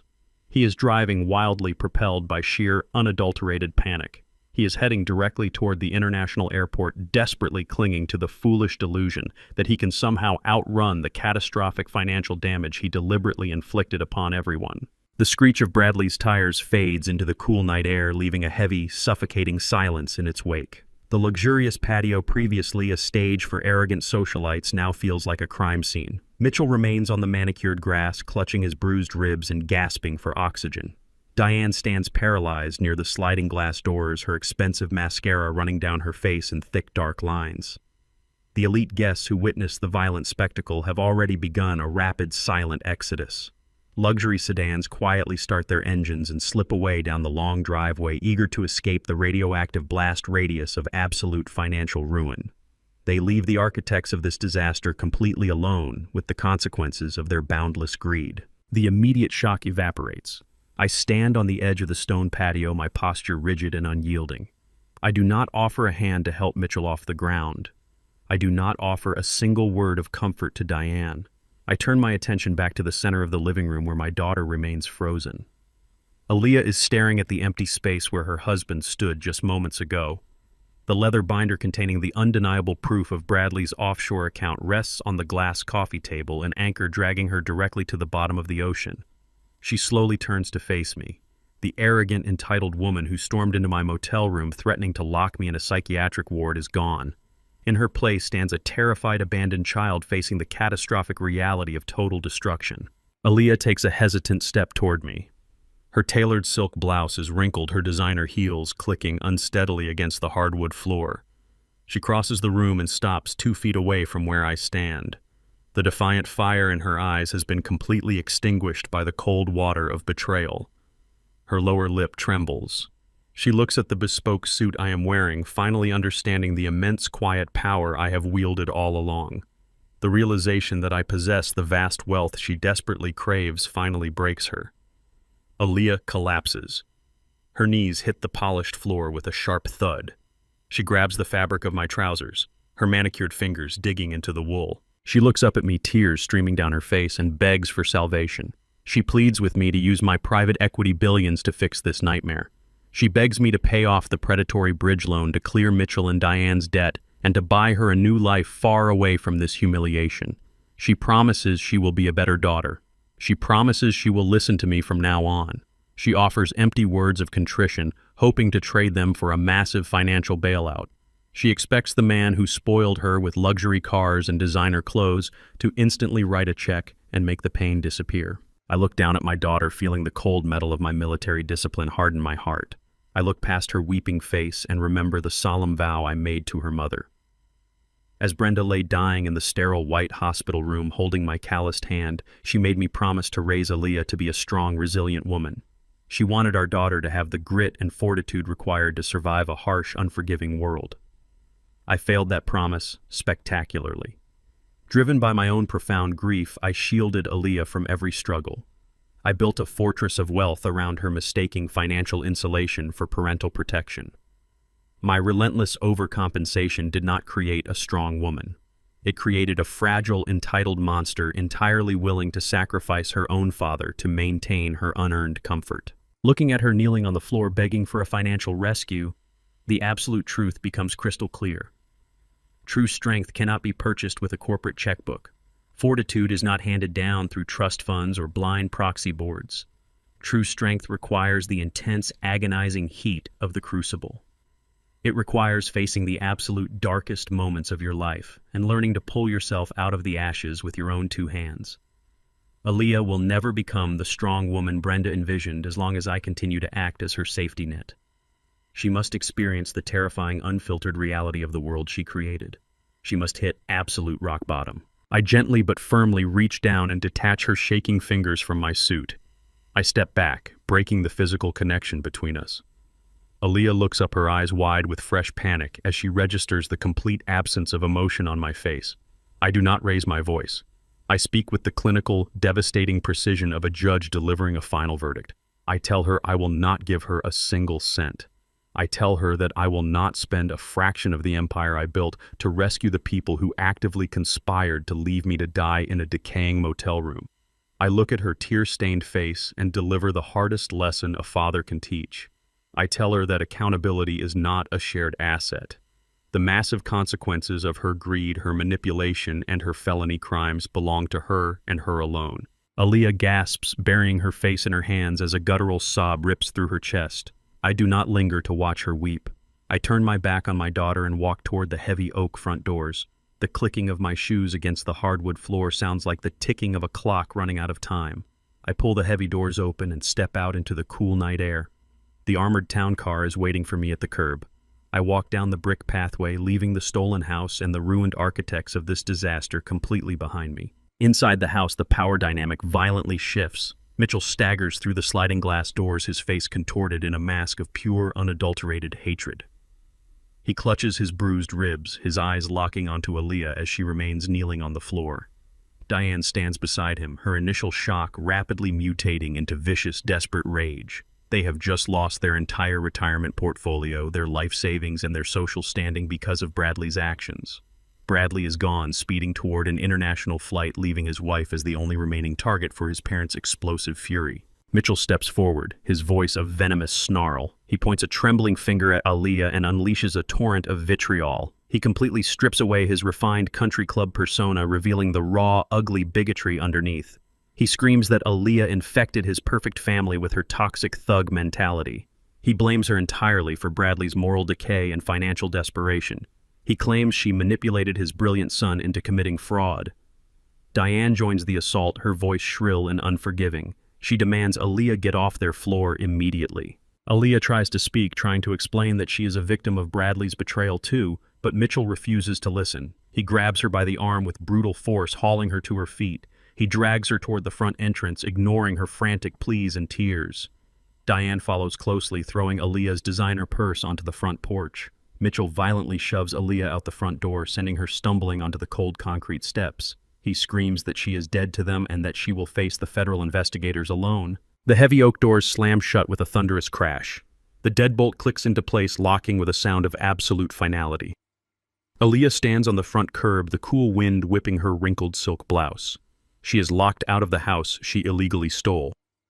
Her husband has abandoned her, taking the stolen equity to fund a new life with another woman. Her father has walked away, refusing to provide a financial rescue. The immense wealth and status she prioritized above all else have vanished into the night. Aaliyah stands completely alone on the dark street, stripped of her arrogance, her security, and her shelter. The devastating reality of her situation crashes down upon her shoulders. She is officially undeniably homeless. The morning sun casts a harsh light over the wreckage of the extravagant housewarming party. Half-empty crystal champagne flutes and discarded silver appetizer trays litter the sunken living room of my stolen house. Mitchell and Diane sit in silence amid the debris of their shattered social standing. They have spent the past 12 hours aggressively deluding themselves into believing that expelling Aaliyah somehow inoculated them against the impending fallout. They cling to the desperate manufactured fantasy that they can simply place the stolen property on the real estate market, sell it quickly, pay off the mysterious venture capitalist, and walk away with a mild inconvenience. They fundamentally fail to comprehend the sheer velocity of the financial avalanche rushing toward them. Their arrogant entitlement blinds them to the reality that the trap has already snapped completely shut. Heavy, rhythmic pounding echoes against the thick oak front doors, shattering the quiet morning. Mitchell rises from the designer sofa, his face flushed with lingering exhaustion and renewed irritation. He marches toward the entryway, expecting to find a lingering vendor or a confused party guest. He aggressively pulls the heavy doors open to deliver a sharp reprimand. He immediately freezes. Javier stands on the front porch wearing a flawlessly tailored navy suit, holding a thick stack of legal documents. He is flanked by two armed county sheriff deputies whose stern expressions indicate they are not there for a polite conversation. Mitchell stares at Javier, recognizing the man who arranged the emergency bridge loan over the phone yesterday afternoon. He demands to know what the venture capitalist is doing on his private property, accompanied by local law enforcement. Javier does not smile. He completely sheds the fabricated venture capitalist persona he utilized to secure their signatures. He looks Mitchell directly in the eyes and formally introduces himself as the chief legal counsel for Vanguard Capital Holdings. He informs Mitchell that the property he is standing inside is the subject of an active federal fraud investigation and an immediate asset seizure. Javier extends his hand and presses the heavy stack of court-ordered foreclosure documents directly against Mitchell's chest. He states with absolute clinical precision that the bridge loan was immediately called into default at dawn. The primary borrower, Bradley, fled the legal jurisdiction of the United States and triggered an automatic acceleration clause. The entire loan balance, including exorbitant overnight penalty fees, is due immediately. Diane steps out into the foyer, her face draining of color as she listens to Javier systematically dismantle their lives. Mitchell stammers, his voice rising in panic as he insists that the house holds enough equity to cover the debt. He claims they will simply surrender the property to satisfy the aggressive loan. Javier shakes his head with cold professional pity. He directs Mitchell to page 4 of the binding contract he eagerly signed yesterday. Javier explains the brutal mechanics of the cross-collateralization clause. Bradley completely drained the equity of the home and wired $500,000 to an offshore account. The property itself is now severely underwater and technically belongs to Vanguard Capital Holdings, because Mitchell and Diane legally signed as primary guarantors to secure the desperate bridge loan. The massive remaining debt transfers directly to them. Javier delivers the final devastating blow. He informs them that Vanguard Capital has already executed emergency court orders freezing their personal banking accounts, their mutual funds, their private retirement pensions, and decades of accumulated life savings are currently being liquidated to satisfy Bradley's massive default. Mitchell and Diane did not merely lose a stolen house. They legally forfeited their entire financial existence. The sheriff deputies step forward, officially confirming the legal service of the documents. Javier turns his back on the horrified couple, walks down the brick pathway, and slides into the waiting armored town car. Mitchell drops the heavy papers onto the floor of the foyer, finally understanding that his own son used him as a human shield before jumping out of the burning plane. Panic entirely consumes Mitchell. He refuses to accept his absolute destruction. He scrambles to find legal representation to fight the immediate asset seizure. However, because his accounts are frozen, the prestigious, high-powered law firms he normally associates with refuse to take his calls. He is forced to scrape together a few $1,000s in hidden emergency cash to hire a desperate, low-tier civil defense attorney who operates out of a cramped strip mall office. Mitchell promises the man an absurd contingency fee if he can somehow secure an emergency injunction to halt Vanguard Capital. 72 hours later, we all convene in a sterile, fluorescent-lit courtroom in the downtown civil district. I sit quietly in the back row of the gallery, wearing a dark, bespoke suit projecting absolute authority. I watch Mitchell and Diane sit nervously at the plaintiff table alongside their completely outmatched attorney. They look exhausted, their country club arrogance replaced by sheer unadulterated terror. I look at the man representing them, a sweating lawyer frantically shuffling through unorganized folders, and I feel a profound sense of inevitability. I promised my late wife Brenda that I would build an empire strong enough to protect our family from any external threat. To honor that vow, I did not just acquire wealth. I built Vanguard Capital by employing the most ruthless apex predator contract lawyers in the country. My legal team specializes in dissecting multi-billion-dollar international acquisitions and destroying hostile corporate takeovers. My lead litigator stands at the defense table. She is a brilliant, terrifyingly precise woman who charges $1,000 an hour. She does not shuffle papers. She stands perfectly still, projecting the exact same unyielding discipline I demand from everyone in my inner circle. Mitchell's chief attorney stands up and attempts to argue that the bridge loan was signed under extreme duress. He stammers through a weak presentation claiming the contract's cross-collateralization clause is predatory and legally unenforceable. He desperately tries to paint Mitchell and Diane as innocent victims manipulated by a convoluted financial scheme. My litigator does not even bother to raise her voice during her rebuttal. She steps forward and calmly presents the judge with the certified electronic signatures, the verified timestamps, and the undeniable audio confession from the disgraced notary public. She smoothly outlines how Mitchell and Diane eagerly and voluntarily signed away their retirement funds to facilitate their son's flight from federal prosecution. She exposes their direct complicity in the fraudulent transfer of my property. She wields the law like a surgical scalpel, effortlessly cutting through the pathetic defense. She completely annihilates the opposing counsel's argument in less than 4 minutes. Mitchell watches his desperate lawyer fold under the immense pressure, offering no further resistance. The presiding judge adjusts his glasses and looks down at the irrefutable mountain of flawless evidence presented by Vanguard Capital. He looks at Mitchell and Diane with visible disdain. He brings his wooden gavel down with a sharp, echoing crack. The judge dismisses Mitchell's request for an injunction with absolute prejudice. He rules that the bridge loan contract is entirely legal binding and enforceable. He officially grants Vanguard Capital the immediate right to liquidate the parents' retirement portfolios. Furthermore, the judge signs a mandated, non-negotiable 48-hour eviction notice for the stolen property. Mitchell and Diane must vacate the premises within 2 days or face forceful removal by armed law enforcement. I stand up from the wooden gallery bench and walk out of the courtroom, leaving them to drown in their tears. The legal victory is total and absolute. However, the entitlement deeply rooted in Mitchell's mind refuses to accept defeat. When they return to the stolen house, they do not pack their belongings. They do not prepare to surrender the property gracefully. Driven by sheer irrational madness, Mitchell and Diane lock the heavy oak front doors. They pull the thick curtains closed over every window.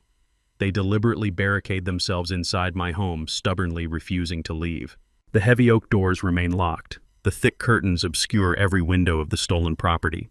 Mitchell and Diane have officially transitioned from arrogant socialites into desperate squatters. I stand on the pavement across the street, illuminated only by the pale amber glow of the neighborhood street lamps. Javier stands beside me, his tablet emitting a faint blue light that highlights the grim line of his jaw. He reads the latest email sent by the cheap strip mall attorney Mitchell hired. The email is a frantic, legally baseless manifesto. Mitchell and Diane are claiming squatter rights. They refuse to vacate the premises despite the court-mandated 48-hour eviction notice. The email contains a highly specific, vicious threat. If Vanguard Capital or local law enforcement attempts to breach the doors, Mitchell promises to completely destroy the interior of the house. He threatens to take a sledgehammer to the imported marble countertops. He promises to shatter the custom floor-to-ceiling windows and pour concrete down the primary plumbing lines. They are holding my home hostage to force a financial settlement. Javier looks up from his digital screen, thoroughly disgusted by the sheer audacity of the threat. He asks if we should request an emergency tactical extraction from the county sheriff to forcibly remove them before they can inflict severe structural damage to the property. I shake my head. I do not negotiate with terrorists, and I certainly do not reward temper tantrums with dramatic police standoffs. A tactical breach would give Mitchell exactly what he desperately craves. It would give him an audience, a stage to play the victim, and a chaotic environment where he could intentionally injure himself to file a frivolous civil lawsuit against my firm. I greatly prefer a much more quiet and clinical approach. I will not break down the door. I will simply make the interior of the house completely uninhabitable for them. I turn my gaze back to the dark, silent barricade. Mitchell and Diane fundamentally misunderstand the environment they are currently trying to conquer. They view this massive house as a pristine status symbol, a collection of expensive fixtures and premium square footage designed solely for their comfort. I view the estate as a highly vulnerable, interconnected mechanical organism. I know every single hidden pipe, every electrical wire, and every subterranean water valve in this entire neighborhood. Decades ago, long before Vanguard Capital evolved into a multi-billion-dollar private equity firm, I spent my youth working double shifts in commercial construction. I dedicated grueling years mapping electrical grids and laying municipal water lines deep in the dirt. I know exactly how the infrastructure of this specific residential development breathes. Mitchell assumes his barricade makes him untouchable. He does not realize that a modern house is entirely dependent on the external municipal lifelines running directly beneath his feet. I pull my secure cellular device from the interior pocket of my tailored suit jacket. I make 3 consecutive phone calls. As the legal owner of the property and the sole director of Vanguard Capital Holdings, I possess the absolute unquestionable authority to manage the utility accounts. First, I call the municipal power company. I provide my secure corporate identification credentials and order an immediate total disconnection of all electrical services to the property due to a severe structural liability hazard. Within 60 seconds, the advanced smart meter securely attached to the side of the brick house receives a direct digital kill signal from the central grid. The faint ambient glow leaking through the edges of Mitchell's closed curtains vanishes instantly. The massive house plunges into absolute suffocating darkness. Next, I immediately contact the regional municipal gas provider. I report an unauthorized occupation of a foreclosed property and officially terminate the natural gas line feeding the estate. I do not stop there. I hand my cellular device to Javier, walk away from the armored town car, and step onto the manicured grass near the edge of the street. I quickly locate the heavy, circular iron plate embedded in the concrete curb. I kneel, gripping the cold, textured iron, and lift the heavy municipal water cover entirely with my bare hands. I reach down into the dark, damp subterranean chamber. My fingers easily locate the primary brass shutoff valve. I grip the cold metal and pull it sharply to the right. The heavy valve groans against the immense water pressure, resisting for a fraction of a second before yielding to my raw physical strength. I turn it until it locks completely. I instantly sever the main water supply to the entire property. I step back onto the paved street and brush the damp dirt from my hands.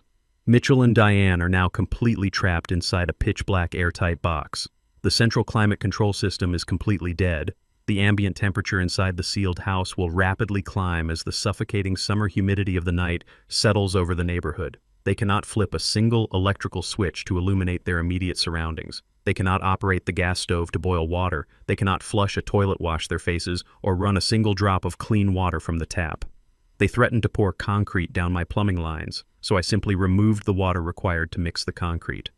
They are completely isolated, stripped of every modern convenience they rely upon to function as civilized human beings. The psychological pressure of absolute darkness and silence is a heavy, crushing weight. I stand beside Javier and watch the dark silhouette of the house waiting with cold, unyielding patience. The suffocating reality of their situation does not take long to break them entirely. 20 minutes pass. The heavy oak front doors suddenly rattle violently. The loud sound of heavy furniture being dragged across the hardwood floor echoes through the quiet residential street. The metal deadbolt clicks loudly. The doors fly open, crashing against the exterior brick walls. Mitchell storms out onto the front porch, panting heavily. He is sweating profusely, his expensive dress shirt unbuttoned and plastered directly to his chest. His refined country club veneer has completely evaporated, leaving behind a frantic cornered animal. He holds a solid aluminum baseball bat gripped tightly in his right hand.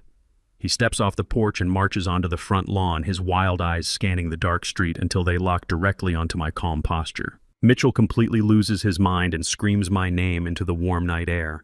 He charges forward, sprinting across the grass with absolute malicious intent. He intends to inflict severe violence. I do not step back. I stand perfectly still under the street lamp, watching him close the distance. Mitchell is blinded by his fury and entirely unfamiliar with the physical terrain in the darkness. He sprints blindly and completely fails to see the heavy coiled garden hose. His expensive leather shoe catches violently on the thick rubber. He He drops the heavy aluminum bat, pitching violently forward without any structural support.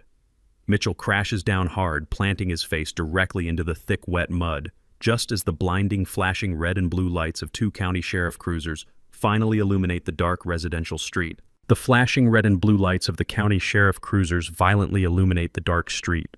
The harsh strobe effect washes over Mitchell as he lies completely paralyzed in the wet mud. He groans in absolute agony, his expensive dress shirt soaked in dirty water and ruined by his own blind fury. The deputies exit their vehicles with their hands resting securely on their holsters. They loudly command Mitchell to drop the aluminum baseball bat and stay flat on the ground. Mitchell tries to utter a defense, but his voice cracks into a pathetic, breathless wheeze. Javier and I do not linger to watch the deputies press Mitchell's face into the earth and secure heavy steel handcuffs around his wrists. The objective at the estate is completely fulfilled. We turn away from the pathetic spectacle slide into the premium leather seats of the armored town car and instruct the driver to leave the perimeter. The heavy vehicle glides smoothly away from the curb, leaving the ruined patriarch to explain his violent trespass to law enforcement. Javier opens a secure tactical laptop on his knees and establishes a highly encrypted digital connection. I stare at the high-definition video feed streaming directly from the International Airport Terminal. I possess a long-standing relationship with the Regional Director of Airport Security, a contact cultivated through years of managing corporate logistics for Vanguard Capital. I did not wait for Bradley to panic and run before alerting the federal authorities. I set the trap 3 days ago, the precise moment the disgraced notary public confessed his crimes into Javier's digital recorder. I forwarded the unedited audio file directly to the regional field office of the Federal Bureau of Investigation. The federal agents immediately opened a grand jury probe into aggravated identity theft and large-scale corporate embezzlement. They placed an invisible, automated watch on Bradley's passport profile. He has been a completely dead man walking since Tuesday afternoon. He simply lacked the intellectual capacity to realize the crosshairs were already locked onto his neck. On the glowing digital feed, Bradley strides rapidly through the sliding glass doors of the departure terminal. He is tightly gripping the hand of a blonde woman in her mid-20s. She wears designer sunglasses indoors and casually drags a piece of luxury carry-on luggage. That piece of luggage was purchased using the stolen equity extracted directly from my home. Bradley constantly checks over his shoulder, his eyes darting frantically across the crowded concourse. He forcefully pushes his way past tired families and exhausted business travelers entirely consumed by his desperate need for self-preservation. He heads directly for the first-class international boarding lane. His ultimate destination is Geneva. He operates under the profound delusion that the Swiss banking syndicate will successfully shield his stolen $500,000 from American judicial jurisdiction. He slaps his premium passport onto the marble ticketing counter, aggressively demanding immediate clearance from the airline staff. Bradley is sweating profusely, his expensive suit jacket hanging loosely over his panicked frame. He believes he successfully severed his legal ties to his imploding tech startup. He believes he has successfully discarded his bankrupt parents to absorb the financial shockwave. He believes he has completely abandoned his wife to face the devastating fallout alone. He believes he is a master manipulator who outsmarted a billionaire. The ticketing agent scans the passport. The silent, automated federal alarm triggers instantaneously across the airport security grid. The agent maintains a flawless, highly trained customer service smile. She politely asks Bradley to wait just one moment while the internal system processes his premium boarding pass. Bradley angrily taps his fingers on the marble counter, loudly complaining about the unacceptable delay and threatening to have the woman fired. He never notices the tactical formation quietly closing the perimeter around him. 6 federal agents in plain clothes converge seamlessly on the first-class boarding lane. They move with lethal, coordinated precision, completely cutting off every possible physical escape route. Before Bradley can register the sudden shift in the crowd, Dynamics, a heavy hand, clamps onto his shoulder with bone-crushing force. An agent drives a tactical boot directly into the back of Bradley's knees. His legs buckle instantly. Bradley collapses hard onto the polished terrazzo floor of the terminal.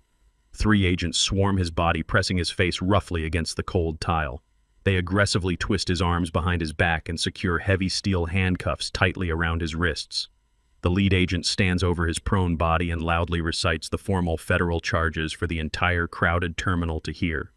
He charges him with aggravated wire fraud, international money laundering, grand larceny felony, elder exploitation, and attempting to flee federal prosecution. Bradley thrashes wildly against the polished floor, screaming frantically that there has been a terrible mistake. He begs the agents to check his banking credentials. He screams that he is a wealthy tech executive and demands to speak to his corporate lawyer. His young mistress takes exactly one look at the federal badges flashing under the terminal lights. She does not offer a single word of protest or support. She instantly drops the handle of her luxury luggage, turns on her heel, and completely vanishes into the dense crowd of onlookers. She abandons him the exact same way he intended to abandon his own family. The video feed cuts out as the federal agents drag a weeping Bradley through a restricted access security door.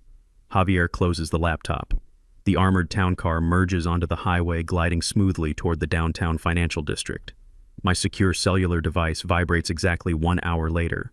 It is an encrypted text message from my federal contact detailing the preliminary events inside the airport interrogation room. Bradley lasted exactly 4 minutes inside the sterile holding cell before his inherent cowardice completely consumed him. Facing a mandatory minimum of 20 years in a maximum security penitentiary, he desperately searched for a human shield to absorb the punitive damage. He did not invoke his right to remain silent. He did not request the presence of a defense attorney. He immediately threw his own wife to the wolves. Bradley explicitly told investigators that Aaliyah masterminded the entire financial operation. He officially claimed that Aaliyah unilaterally forged the power of attorney documents. He stated on the federal record that she physically forced him to execute the theft against her comatose father to fund his struggling company. He painted himself as a manipulated victim acting entirely under the aggressive coercion of a greedy daughter. Bradley handed the Federal Bureau of Investigation a signed sworn statement declaring Aaliyah the primary architect of the felony fraud. He willingly offered to testify against her in open court in exchange for absolute federal immunity. My daughter completely sacrificed her relationship with her father to secure her elevated social status with a man who just legally engineered her immediate federal imprisonment. The hook is set, and the final stage of absolute accountability is actively in motion. The flashing neon sign of the roadside motel casts a sickly red glow across the peeling wallpaper of room number 12. Aaliyah sits on the edge of a stained mattress, shivering in the damp air. This cheap highway stop is a massive departure from the sprawling suburban estate she illegally occupied just 48 hours ago. She has spent the past 2 days checking her drained bank accounts and staring at unanswered text messages sent to a husband currently sitting in federal custody. She holds her dead cellular device in her trembling hands, paralyzed by the sheer magnitude of her isolation. She is unaware her exact location was pinpointed the moment she used her credit card to purchase a single bottle of water at a nearby gas station. The flimsy wooden door of the motel room does not just open, it violently explodes inward, splintering off its hinges with a deafening crack. 6 armed agents of the Federal Bureau of Investigation flood the tiny space. They move with terrifying practiced precision. High-lumen flashlights cut through the dim red light, blinding Aaliyah instantly. A tall agent wearing a tactical vest shouts uncompromising commands, ordering her to keep her hands visible and drop to the stained carpet immediately. Aaliyah freezes in absolute terror. She has spent her entire adult life insulated by unearned wealth and arrogant entitlement. She has never faced a physical threat, let alone a coordinated federal raid. An agent grabs her by the shoulders, forcing her down against the abrasive floor. Heavy steel handcuffs bite painfully into her delicate wrists. As the lead agent coldly recites her Miranda rights, the reality of her criminal actions finally shatters her manufactured reality. They march her out into the humid night air, forcefully pushing her into the back of a dark government vehicle. The ride to the downtown federal building is executed in complete, suffocating silence. Aaliyah stares out the barred window, watching the city lights blur into a continuous stream of hostile shapes. The intake process is a brutal, methodical stripping of her remaining dignity. She is fingerprinted, photographed under harsh fluorescent bulbs, and forced to surrender her designer clothing for an oversized orange jumpsuit. Every ounce of her country club arrogance is systematically dismantled by the unforgiving machinery of the criminal justice system. She is no longer the wealthy wife of a tech visionary. She is federal inmate number 409, a primary suspect in a massive interstate fraud and elder exploitation ring. 2 agents escort her into a freezing interrogation room. The space is devoid of comfort. It features a solid steel table securely bolted to the concrete floor and a large, intimidating two-way mirror covering the right wall. The air conditioning vents push a steady stream of frigid air into the cramped room, causing Aaliyah to shiver uncontrollably in her thin jumpsuit. The heavy metal door clicks shut behind her, echoing with a profound sense of finality. Aaliyah sits on the rigid metal chair, wrapping her handcuffed wrists around her torso in a desperate attempt to generate warmth. 5 minutes pass in agonizing silence before the heavy door opens again. The lead federal investigator steps into the room. He carries a thick manila folder and a small digital audio device. He does not offer her a glass of water. He does not offer false reassurances or play the role of a sympathetic confidant. He places the manila folder onto the steel table and sits directly across from her. He looks at Aaliyah with the cold, calculating gaze of a predator evaluating completely defenseless prey. He informs her that her husband Bradley was successfully intercepted attempting to flee the country with $500,000 in stolen corporate funds. He states that Bradley is currently sitting in a holding cell exactly 3 floors above them. Aaliyah opens her mouth to speak, desperate to craft a narrative painting herself as an innocent bystander, but the investigator raises his hand to silence her immediately. He tells her that Bradley has already provided a comprehensive sworn statement regarding the origin of the forged mortgage documents. The investigator pushes a button on the digital audio device. The crisp voice of Bradley fills the freezing room. Aaliyah sits in horrified silence as she listens to her husband aggressively betray her. Bradley claims on the federal record that Aaliyah unilaterally masterminded the entire fraudulent scheme. He tells the investigators that she physically brought the blank power of attorney paperwork to their apartment. He swears she manipulated the disgraced notary public and forced Bradley to facilitate the financial theft against his will. He paints Aaliyah as a ruthless architect of elder abuse and desperately positions himself as a terrified victim. The digital audio recording clicks off, leaving a heavy ringing silence in the interrogation room. Aaliyah stares at the black digital device, her chest heaving with shallow, panicked breaths. She clearly remembers a specific conversation she had with her father many years ago. He explicitly warned her about the fundamental nature of greedy individuals. He told her that there is absolutely no honor among thieves, and that a man who measures his absolute worth by the money he can steal will happily throw his own family into the fire to save himself. Aaliyah ignored the warning back then, dismissing it as the cynical rambling of a man who worked too hard. Now sitting in a freezing federal cell, Denzel's words echo with terrifying prophetic accuracy. Bradley did not just abandon her. He deliberately constructed a flawless legal narrative to ensure she takes the full punitive impact. The federal investigator leans forward, resting his forearms on the cold steel table. He breaks down the immediate legal reality with absolute clarity. Aaliyah is officially facing charges of aggravated identity theft conspiracy to commit wire fraud, grand larceny, and felony exploitation of a vulnerable adult. The investigator informs her that Bradley has officially signed an agreement to testify against her in open court in exchange for absolute federal immunity. He states that the minimum combined penalty for her charges is exactly 20 years in a maximum security federal penitentiary. 20 years locked inside a concrete cage. 20 years completely stripped of her freedom status and luxury. The devastating weight of the impending sentence crashes down upon her shoulders, utterly crushing her remaining resolve. Aaliyah begins to weep, her tears falling onto the cold steel table. She is completely outmatched, entirely bankrupt, and now totally defenseless against the immense power of the federal government. The investigator watches her cry for a brief moment before standing up. He informs her that standard procedure dictates she is legally entitled to make a single telephone call. He slides a heavy secured landline receiver across the steel table and steps back toward the door. Aaliyah stares at the phone with blurry, terrified eyes. She does not call her former wealthy socialite friends. She does not call Mitchell and Diane, who are currently fighting their own catastrophic legal battles. She possesses only one single remaining lifeline. Her shaking fingers slowly dial the familiar memorized sequence of numbers. The line rings twice before connecting. Aaliyah clutches the receiver tightly against her ear, listening to the calm, steady breathing on the other end of the line. She falls to her knees beside the steel table, the heavy chains of her handcuffs clinking loudly. She weeps into the receiver, completely shattering her remaining pride. She begs her father to save her from the federal prosecutors. She begs him to hire Javier, his chief legal counsel, to defend her in court. She pleads for salvation, offering total submission to his will in exchange for a legal rescue.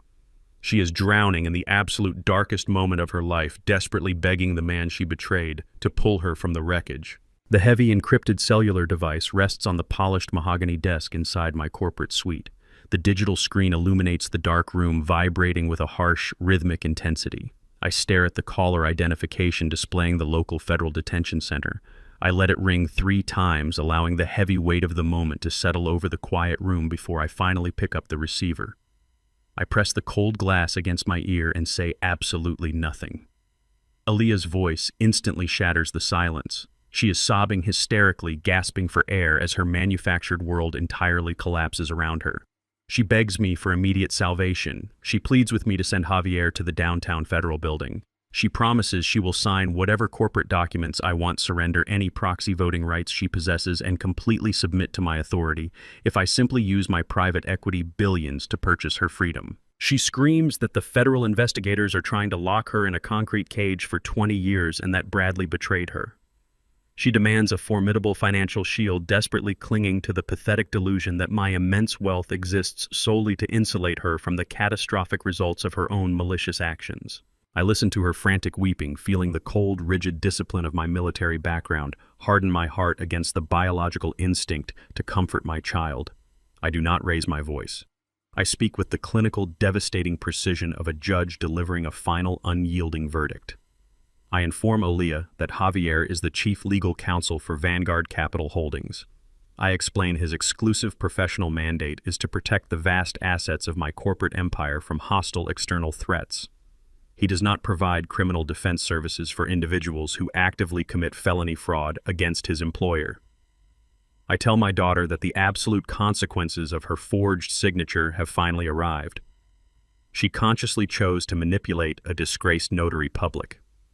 She consciously chose to execute a fraudulent power of attorney while I lay dying in a sterile hospital bed.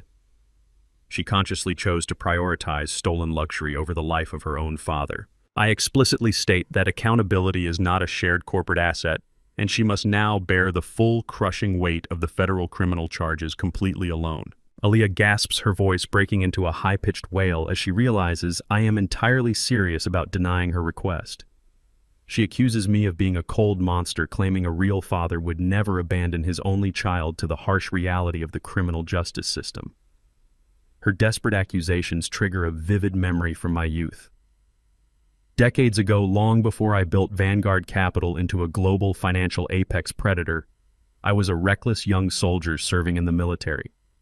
Driven by arrogant defiance and foolish pride, I made a severe tactical error that endangered my entire unit. I was instantly stripped of my rank and thrown directly into the military brig. I remember the freezing temperature of that concrete cell. I remember the heavy iron door slamming shut, locking me in absolute suffocating darkness. I spent grueling weeks in that miserable confinement, foolishly waiting for a superior officer to take pity on me and grant me an unearned pardon. No one came. No one offered a magical rescue. I was forced to sit in the damp, cold darkness and confront the undeniable reality of my own catastrophic failures. That brutal confinement was the absolute defining crucible of my entire life. It completely burned away my entitlement and forged the relentless, unyielding fortitude required to survive a harsh and unforgiving world. I learned that taking absolute responsibility for your own actions is the only genuine path to true rehabilitation. I realize now that my immense insulating wealth completely robbed Aaliyah of experiencing that necessary crucible. I bring my attention back to the present moment, listening to Aaliyah weep into the federal receiver. I tell her the absolute truth. I explain that shielding her from this mandatory punishment would only guarantee her permanent moral destruction. True strength cannot be purchased with a corporate checkbook. It must be forged in the dark. I advise her to immediately stop talking to the federal investigators. I instruct her to formally request a court-appointed public defender and gracefully accept whatever punitive plea deal the federal prosecutors eventually offer. I tell her that surviving her mandated prison sentence is the only way she will ever truly become the strong, resilient woman her mother originally envisioned. Aaliyah screams my name loudly, desperately begging me not to leave her alone in the freezing interrogation room. I do not offer a single word of comfort. I slowly pull the device away from my ear and firmly press the digital button to immediately end the call. The line goes completely dead. I immediately open the security settings on my cellular device and permanently block the incoming Federal Detention Center number. I sever the final emotional tie, completely detaching myself from the architects of my betrayal. 48 hours later, the immense legal machinery of Vanguard Capital completes its methodical destruction of the fraudulent conspiracy. My elite lead litigator stands before the presiding judge in the downtown civil district courtroom. She formally presents the sworn federal confession obtained from Bradley, proving beyond a shadow of a doubt that the original power of attorney was executed under completely fraudulent, illegal pretenses. The stern judge reviews the irrefutable evidence and strikes his heavy wooden gavel with absolute finality. He immediately signs an expedited court order completely reversing the fraudulent deed transfer. The local municipal records are instantly updated, legally returning the sprawling suburban estate directly to my name. Mitchell and Diane's desperate barricaded stand inside my pitch-black property is officially rendered legally void. They are no longer defiant homeowners fighting a corporate takeover. They are aggressive, hostile trespassers illegally occupying a private residence. I stand on the quiet pavement directly across the street from my restored estate, watching the final act of this meticulously engineered retaliation unfold. The morning sun cuts through the dense fog, illuminating the dark sealed windows of the massive house. 4 heavily armored county sheriff cruisers arrive silently, parking in a staggered tactical formation completely blocking the entire driveway. 8 deputies step out onto the manicured grass wearing heavy tactical gear and carrying solid steel breaching rams. The 48-hour eviction notice has officially expired. The utility lines remain dead, leaving Mitchell and Diane completely isolated in their dark, suffocating fortress. The lead deputy marches up the brick pathway, entirely ignoring the frantic handwritten signs Mitchell hastily taped to the front windows. The deputy raises his heavy fist and begins pounding violently on the thick oak front doors, demanding immediate, unconditional surrender. The physical eviction is about to commence, and the ruined squatters have absolutely nowhere left to hide. The heavy boots of the county sheriff deputies crunch against the wet pavement. They advance rapidly toward Mitchell, who remains face down in the saturated mud of the front lawn. The cold reality of law enforcement does not care about his former country club memberships or his tailored dress shirts. 2 deputies seize his arms, pinning his shoulders against the wet earth. Mitchell thrashes wildly, spitting mud and hurling incoherent threats about lawsuits and false arrests. His resistance is entirely futile. The deputies easily overpower his flailing limbs, violently twisting his wrists behind his back. The sharp mechanical click of heavy steel handcuffs securely locking into place cuts through the humid night air.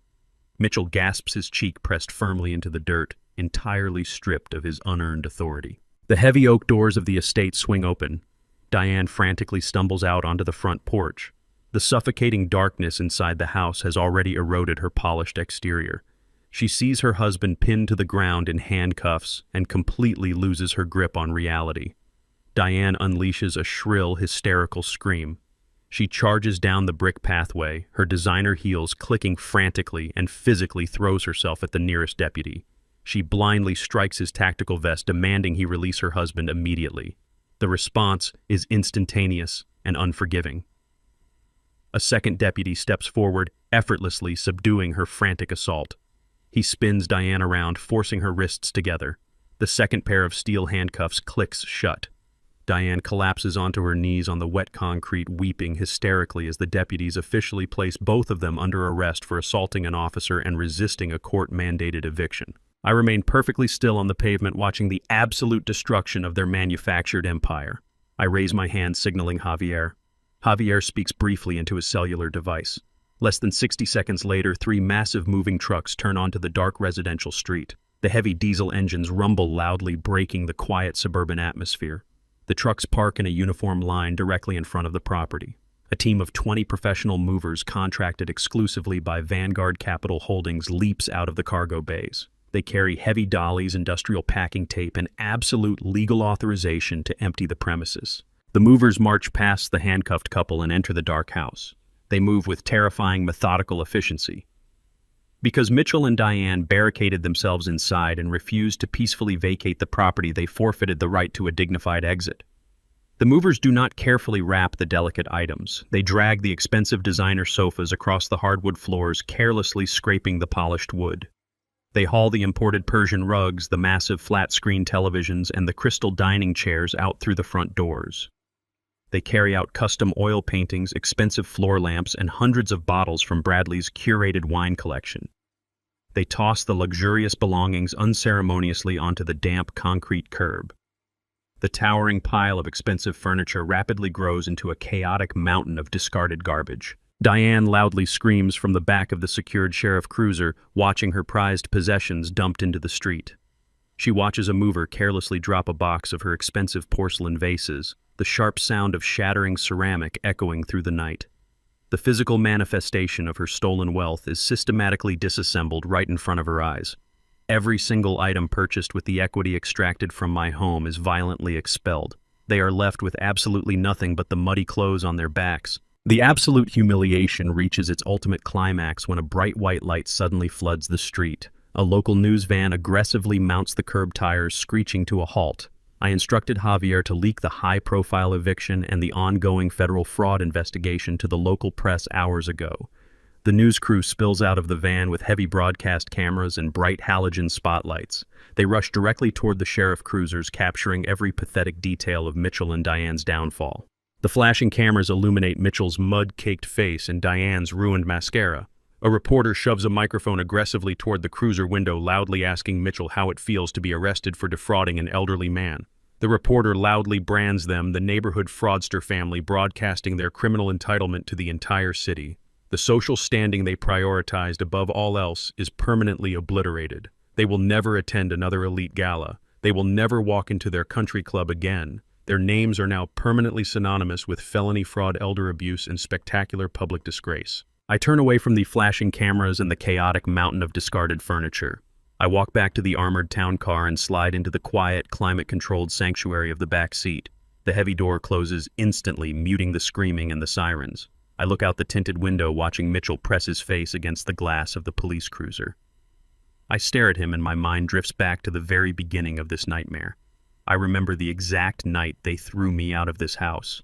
I remember standing on this exact street, physically broken, completely abandoned by my daughter, and treated like disposable trash by the people currently sitting in handcuffs.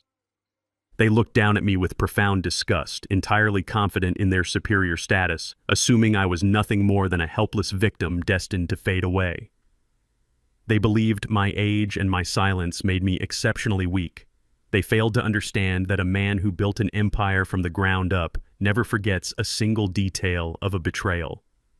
The profound humiliation I suffered that freezing night has now been returned directly to them with devastating, amplified precision. The massive circle of accountability is completely closed. The scales of justice are finally perfectly balanced. The silent contemplation is broken by the sharp, continuous vibration of my encrypted cellular device resting on the leather seat. I pull the heavy phone from my pocket and see Javier's name flashing on the caller identification screen. I accept the call, pressing the cold device to my ear.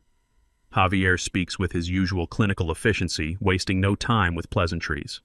He informs me that the lead federal prosecutor overseeing the grand jury indictment has just directly contacted the legal department of Vanguard Capital.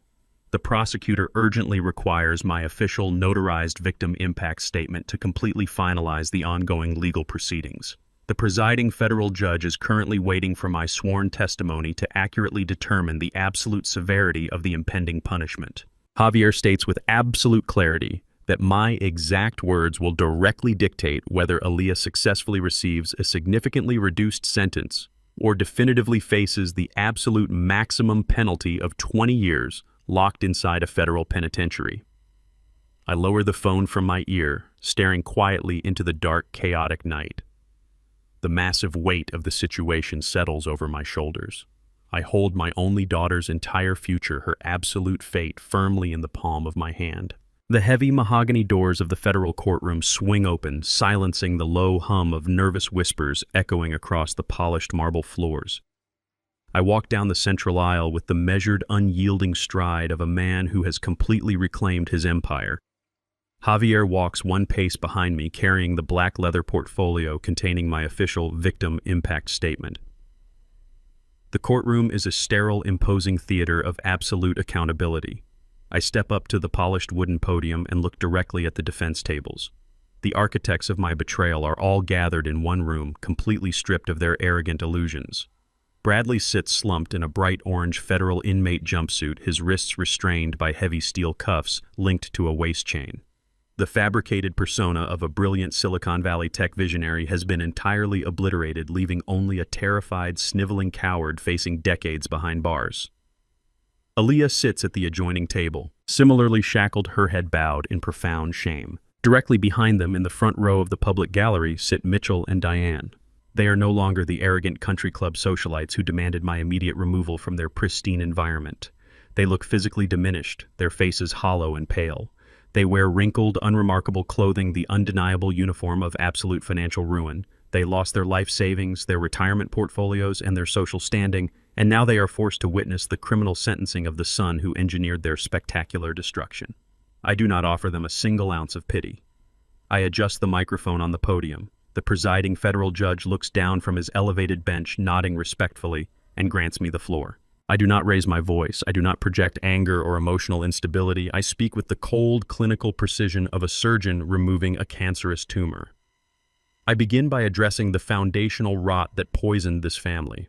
I look directly at Mitchell and Diane. I state for the official federal record that the crimes committed against me were not merely born of financial desperation. They were born of a deep, malignant bigotry. I explain how Mitchell and Diane viewed me as an inferior entity, a disposable blue-collar laborer who somehow lucked into a modest pension. They fundamentally believed that my assets inherently belonged to them by right of their fabricated social superiority. I strip away their refined, polite disguises and expose the ugly, raw racism that allowed them to easily justify throwing a dying man into a decaying roadside motel.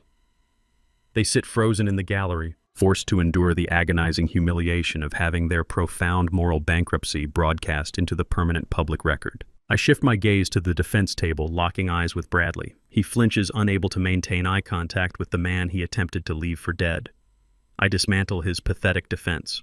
I tell the court that Bradley is not a victim of circumstance or a manipulated husband. He is a predator who completely lacked the intellectual capacity to execute his own schemes successfully. I detail exactly how he drained the equity from my home to fund a failing fraudulent venture, stealing from a comatose man because he was too incompetent to secure legitimate capital. I highlight his ultimate act of cowardice. The exact moment he faced federal scrutiny at the airport departure gate, he immediately signed a sworn statement blaming his own wife for the entire criminal operation.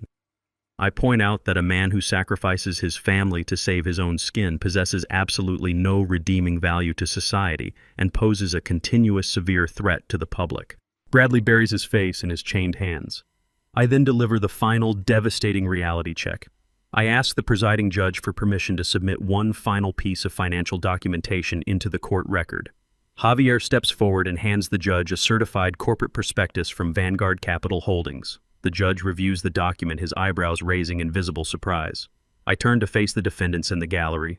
For 2 years, I allowed my daughter and her new family to believe I was a retired middle-class widower living on a fixed, finite income.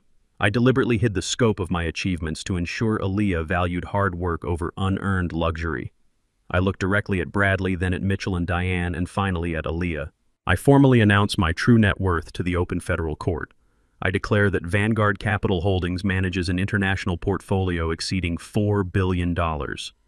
I am the sole founder, the primary shareholder, and the absolute dictator of that empire. A heavy, suffocating silence violently drops over the entire courtroom. Mitchell physically recoils, his jaw dropping open as the sheer magnitude of his miscalculation short-circuits his brain.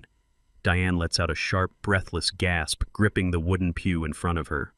Bradley stares at me with wide, bloodshot eyes, his mind struggling to process the catastrophic irony of his actions. I speak slowly, ensuring every single syllable penetrates their fractured minds. I explain that they committed aggravated wire fraud, orchestrated felony elder abuse, completely destroyed their social standing, and guaranteed their own federal imprisonment for a pathetic, insignificant $500,000.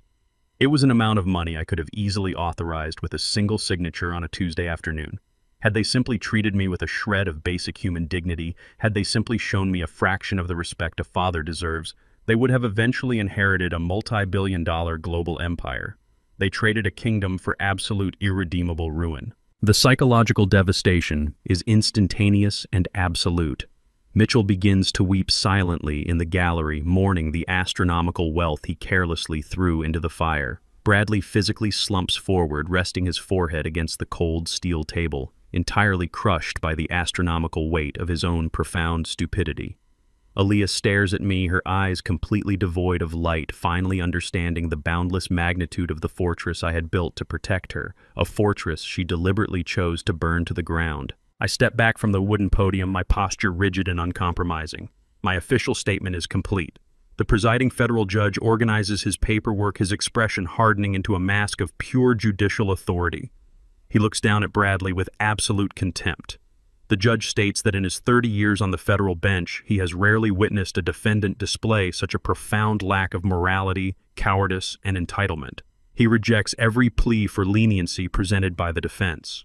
The judge firmly strikes his gavel and sentences Bradley to 12 years in a maximum security federal penitentiary, mandating full financial restitution upon his eventual release. Bradley is immediately hauled to his feet by two armed federal marshals and dragged through the heavy side doors, disappearing into the dark machinery of the penal system. The courtroom remains completely silent. The judge turns his imposing gaze toward the adjoining defense table. He looks down at Aaliyah, who sits trembling in her oversized orange jumpsuit. The judge then looks directly at me, his pen hovering over the official sentencing documents. He acknowledges that Aaliyah was complicit in the forgery, but notes her husband's aggressive manipulation tactics. The judge addresses me clearly, stating that the federal prosecution is willing to heavily weigh the desires of the primary victim in this specific instance. He asks me to approach the podium once more. He awaits my final binding recommendation regarding the punitive fate of my only daughter. The heavy oak doors of the courtroom swing open. The intense, chaotic energy of the press corps instantly bleeds into the sterile hallway. I step out, leaving the suffocating atmosphere of the federal sentencing behind me. Javier walks silently at my side. He has spent the last 48 hours dismantling Mitchell and Diane's pathetic squatter operation, permanently purging my property of their toxic entitlement. We walk down the long, polished marble corridor, the sharp clicking of our shoes echoing against the high ceilings. The legal battle is completely over. The empire is entirely secure. The absolute unyielding machinery of accountability has functioned flawlessly. I stop near the massive glass exit doors leading out to the federal plaza. I do not look back toward the courtroom, but I can hear the slow, unsteady footsteps approaching from behind. I turn around. Aaliyah stands a few feet away, flanked by her weary public defender. She is no longer wearing the orange federal jumpsuit, but her wrinkled, unremarkable street clothes do not disguise the profound humiliation completely etched into her face. The presiding federal judge honored my formal request. I stood at the podium and delivered my final binding recommendation. I explicitly stated that my daughter was a willing participant in the forgery, but she lacked the intellectual capacity to mastermind the financial operation. I requested leniency. The judge granted her a suspended sentence, completely sparing her from a maximum security penitentiary. Instead, he imposed 5 years of severe, heavily monitored probation and ordered astronomical financial restitution. Aaliyah is now officially a convicted felon. She is completely bankrupt, entirely disgraced, and stripped of the protective armor I foolishly built around her. She takes a hesitant step forward, her eyes darting nervously toward Javier before locking directly onto my face. She looks absolutely exhausted. The arrogant, entitled woman who threatened to lock me in a psychiatric ward has been entirely eradicated.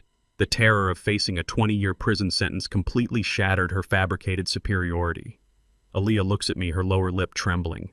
She expects the familiar safety net. She assumes that because I legally shielded her from federal prison, the emotional bridge between us is somehow automatically repaired. She takes another step, closing the physical distance. She looks up at me with wide, pleading eyes and asks the inevitable question. She asks if she can come home. She promises she will change. She swears she has learned her lesson and begs for permission to return to the sprawling suburban estate she aggressively tried to steal. I stand perfectly still, staring at my daughter. The biological instinct to comfort her, to wrap my arms around her and shield her from the terrifying reality of her situation is incredibly strong. I remember her mother Brenda making me promise to protect our family. I remember the countless sacrifices I made to ensure Aaliyah never experienced the brutal, grinding poverty of my youth. But I also remember lying in that decaying motel room, physically broken, completely abandoned by the child I gave everything to. I remember the cold, calculated precision she employed to forge my signature and steal my legacy. I understand now with absolute clarity that enabling a traitor only breeds more treason. Unconditional love does not require unconditional submission to abuse. To invite her back into my home to restore her access to my wealth would entirely invalidate the devastating crucible she just survived. She must learn the absolute value of consequences. I reach into the interior pocket of my bespoke suit jacket. I pull out a plain, unmarked white envelope. I extend my arm, holding it out toward her. Aaliyah looks at the envelope, her eyes widening with a flicker of desperate hope. She reaches out with trembling fingers, assuming it contains a massive corporate check or the keys to a new luxury apartment. She takes the envelope and eagerly tears it open. Her face immediately drops. Inside the envelope is a single stack of crisp, untraceable $20 bills totaling exactly $500. It is the exact same amount she heartlessly handed me when she illegally banished me to the roadside motel. It is not a financial rescue. It is a stark, devastating reminder of her own cruelty. Tucked neatly behind the cash is a small printed card containing the address of a reputable women's transitional shelter located in the downtown district. I look directly into her eyes, ensuring my voice remains entirely devoid of anger or malice. I speak with the calm, immovable certainty of a man who has completely reclaimed his dignity. I tell my daughter that the debt is entirely settled. I state that I will not pursue further legal action against her and I will not interfere with her federal probation. However, I explicitly clarify the absolute boundaries of our new reality. I inform her that my home, my wealth, and my empire are permanently off limits. I tell her that she must now build her own life entirely from the ground up, utilizing her own hands and her own resilience. I look at her weeping face and deliver the final, hardest lesson a father can teach. I tell her that I love her, but I absolutely refuse to let her destroy me again. Aaliyah gasps, clutching the envelope tightly against her chest. She finally understands the absolute finality of my words. There will be no corporate bailout. There will be no emotional reconciliation. The safety net has been permanently removed. I do not linger to watch her cry.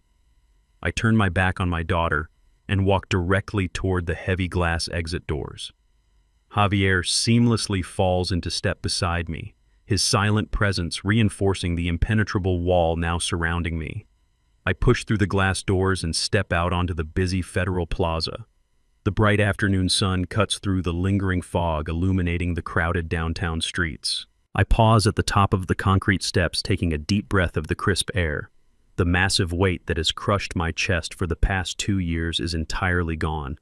The agonizing burden of financing my own destruction has been completely lifted. I watch the chaotic flow of the city traffic, feeling a profound, undeniable sense of peace.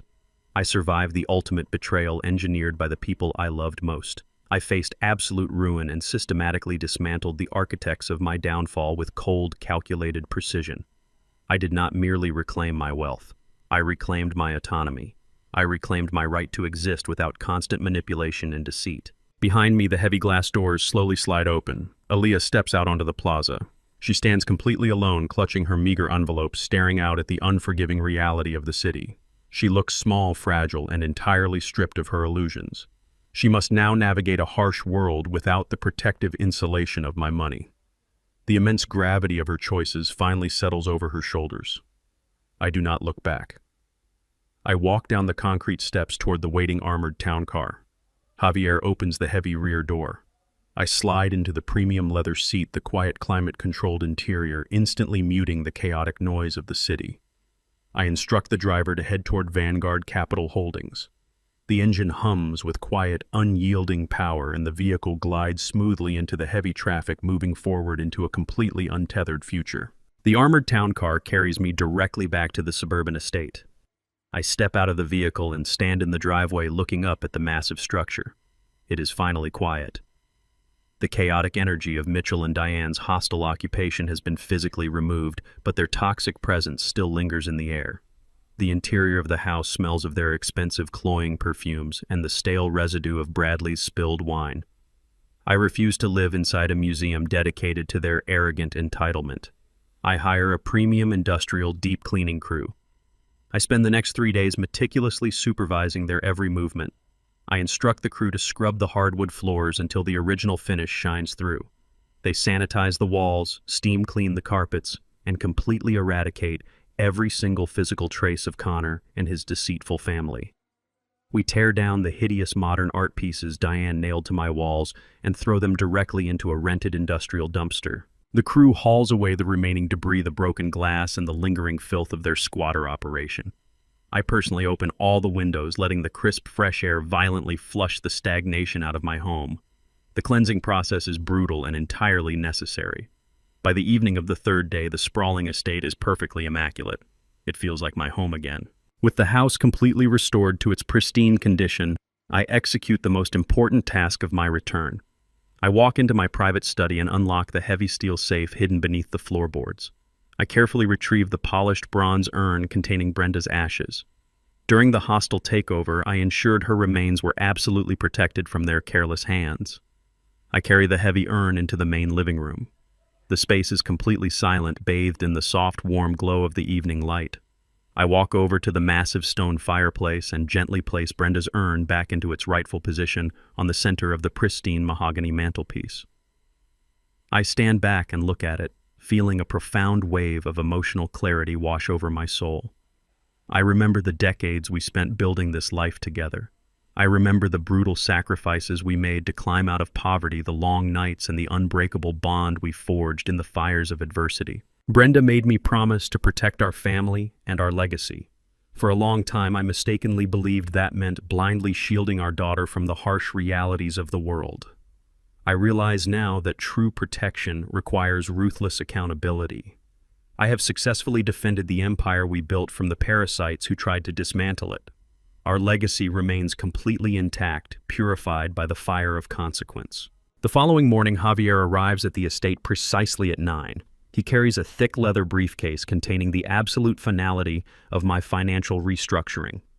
We sit across from each other at the long, polished dining room table. The sun illuminates the complex legal documents spread before us. Javier speaks with his usual clinical precision, detailing the exact mechanisms of the newly established legal entity. I pick up my gold fountain pen and begin signing my name across the dotted lines.